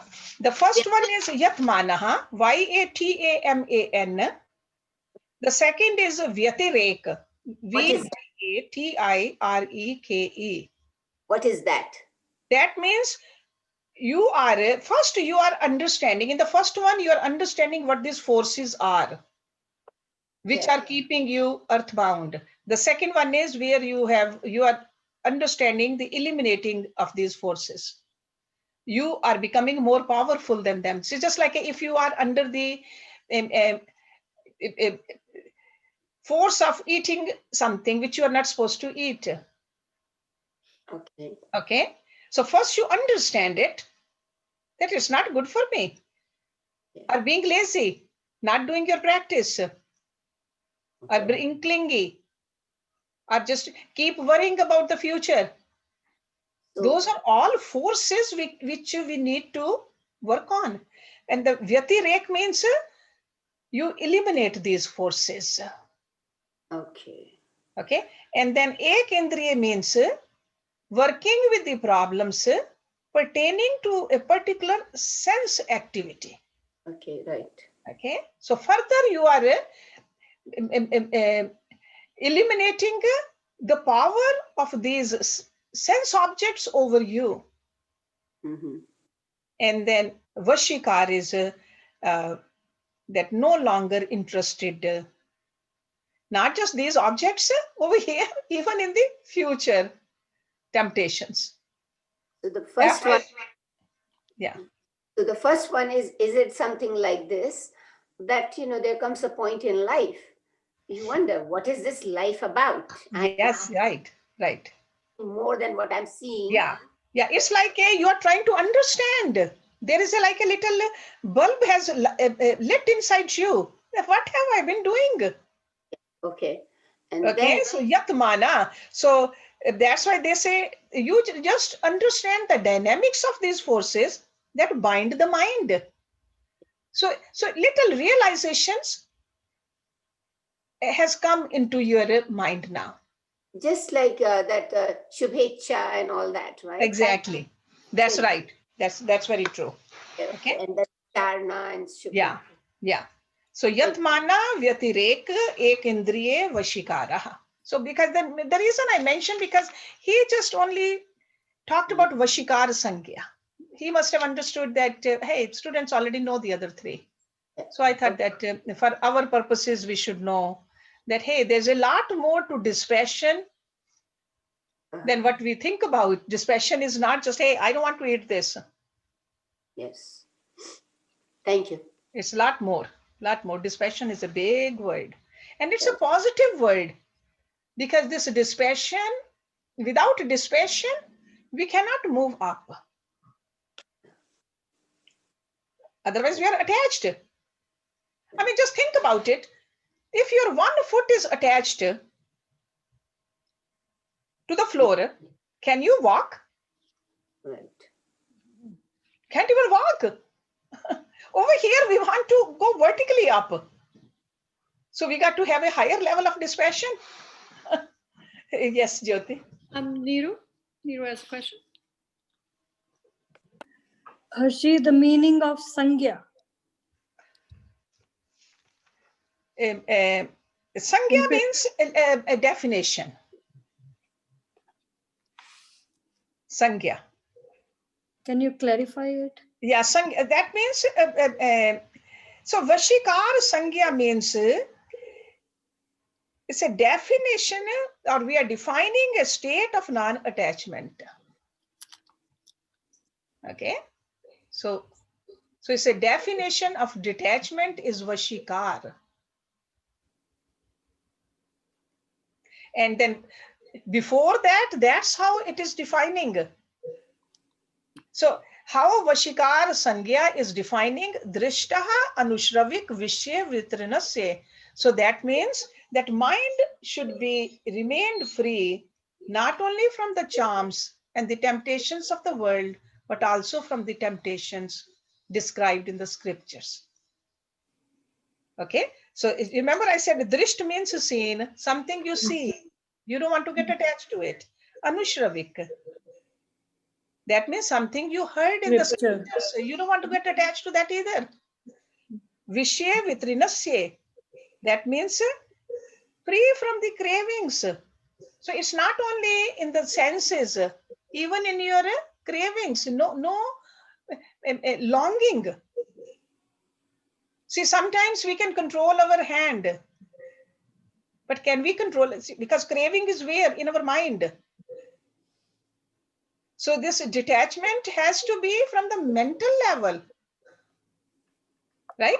From the, see, control at the sense level is called Dhamma. Control at the mental level is called Shama. Okay, so in order to become this level of Vairagi, both mind and the senses should be controlled for the temptations over here and the temptations in the future. For a yogi. Got it? Because the goal is one with God. So that means our abhyas has to be a higher level too. Okay, is it clear? Yes. Anji. Yes, Jyoti. Prem. Hershi, Mm-hmm. are you using the word meditation and samadhi interchangeable, or meditation is way down before we can come to samadhi? Yeah, samadhi is a culmination of meditation. Okay, samadhi is higher. Samadhi is the goal. Meditation is a technique. I see. Meditation is a technique to attain samadhi. Okay. Okay. So people like me, I have a long way to go before I can go to samadhi. But that's okay. That's all right. As long as we start walking, yeah, start practicing. True. Right? True. We just, he's going to talk about it. He doesn't leave us here. You will see that. Okay. I wish we can do it every week. I mean, this is that kind of a scripture which is hard to put down. Because it's very, very interesting. That already yes. in how many verses we did? 18 verses. How much knowledge he has given it to us. Yeah. right? And how beautifully he connects from one verse to the other, Really, right? it's a wonderful class. Keep practicing and you will see that more and more will come. But practice part, just like he said, you have to do. Effort you have to make. Yes. Our Guru cannot make it for us. Yes. Right? Thank you. So we have to do it ourselves. Okay? You're right. Yes, Jyoti. Sonia, you have to unmute yourself first. No, unmute your. There you go. Yeah. Harshi, I wanted to know about the lower samadhi, which you said. So, can we, you said we have to check our breath and we need to have a deity. So, where do we focus in that?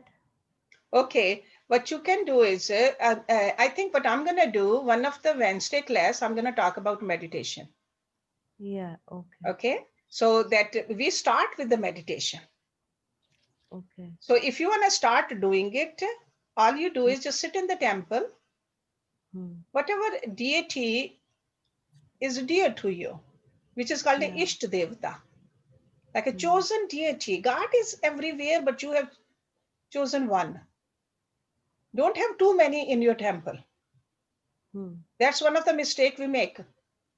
We have too many and we don't focus on any one of them. We stay afraid on Monday this and Tuesday this and Wednesday this. That becomes a problem. I'm sure Veronica must be thinking, what am I talking about? Veronica, Hindu temples, if you see, that's what it is. Got to choose one. Get the fear out that others will be mad at you. No. We'll learn. He's going to tell us. In this scripture, Rishi Patanjali tells us who God is. God never gets angry. Yeah. So we'll learn that definition of God he gives us. Okay, Ishwar, he calls it a Ishwar.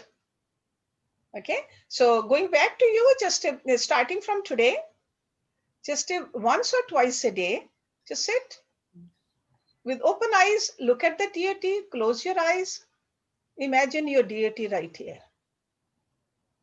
Keep imagining with the help of the name. That's all.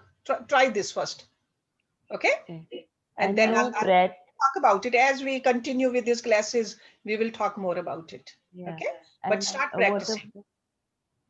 What about the breath which you were saying? Breath is like a first focus on the breathing, because breath, we all breathe all the time. Our mind gets concentrated on the breath very easily.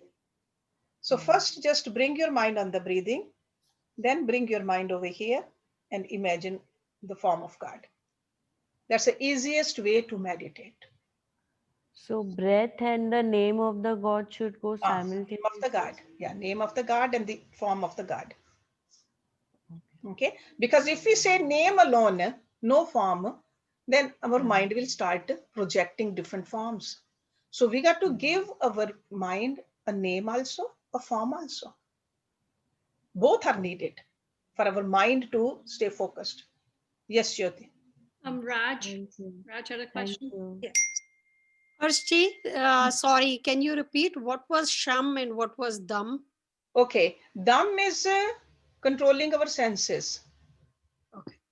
And Sham is controlling our mind. Thank you. Yeah. Anybody else? Neeru, did you have a question? Hershey, is book mein they have given different layers of samadhi. Is that what you are going to talk about, like Savitarka Samadhi, Savikar Samadhi?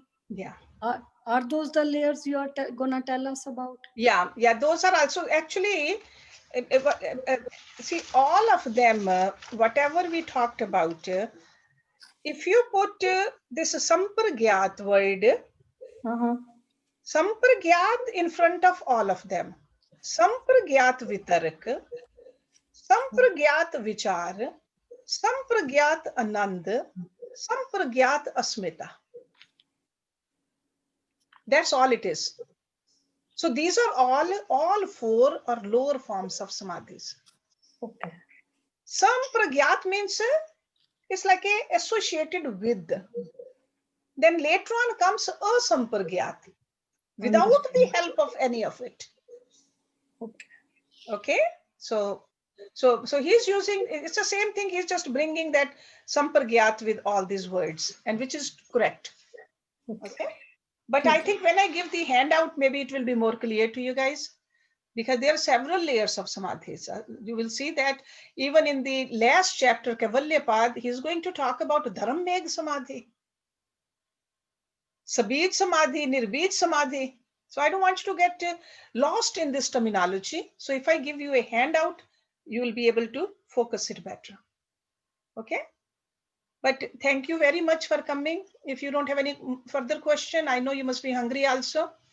I don't have a Rajma Chawal for you. Normally we do have that when we do the live retreats at the ashram. So I owe that to you. So next time, right? So, but enjoy your day, and I'll see you tomorrow morning. And just to study. And as I said earlier, if you have a question, please do call me. We can discuss further. Okay, and we'll start from. So if you practice for next 6 to 8 weeks, then you'll be able to understand much better what we're going to be talking about from here onward. Practice. Start practicing. Thank you. So let me do this Purnamada, and then Jyoti will mention our next retreat, which you can just block that day also. Om Purnamada Purnamidam Purnat Purnamudachyate Purnasya Purnamadaye Purnameva Vashishyate. Om Shanti Shanti Shanti Om. Thank you very much.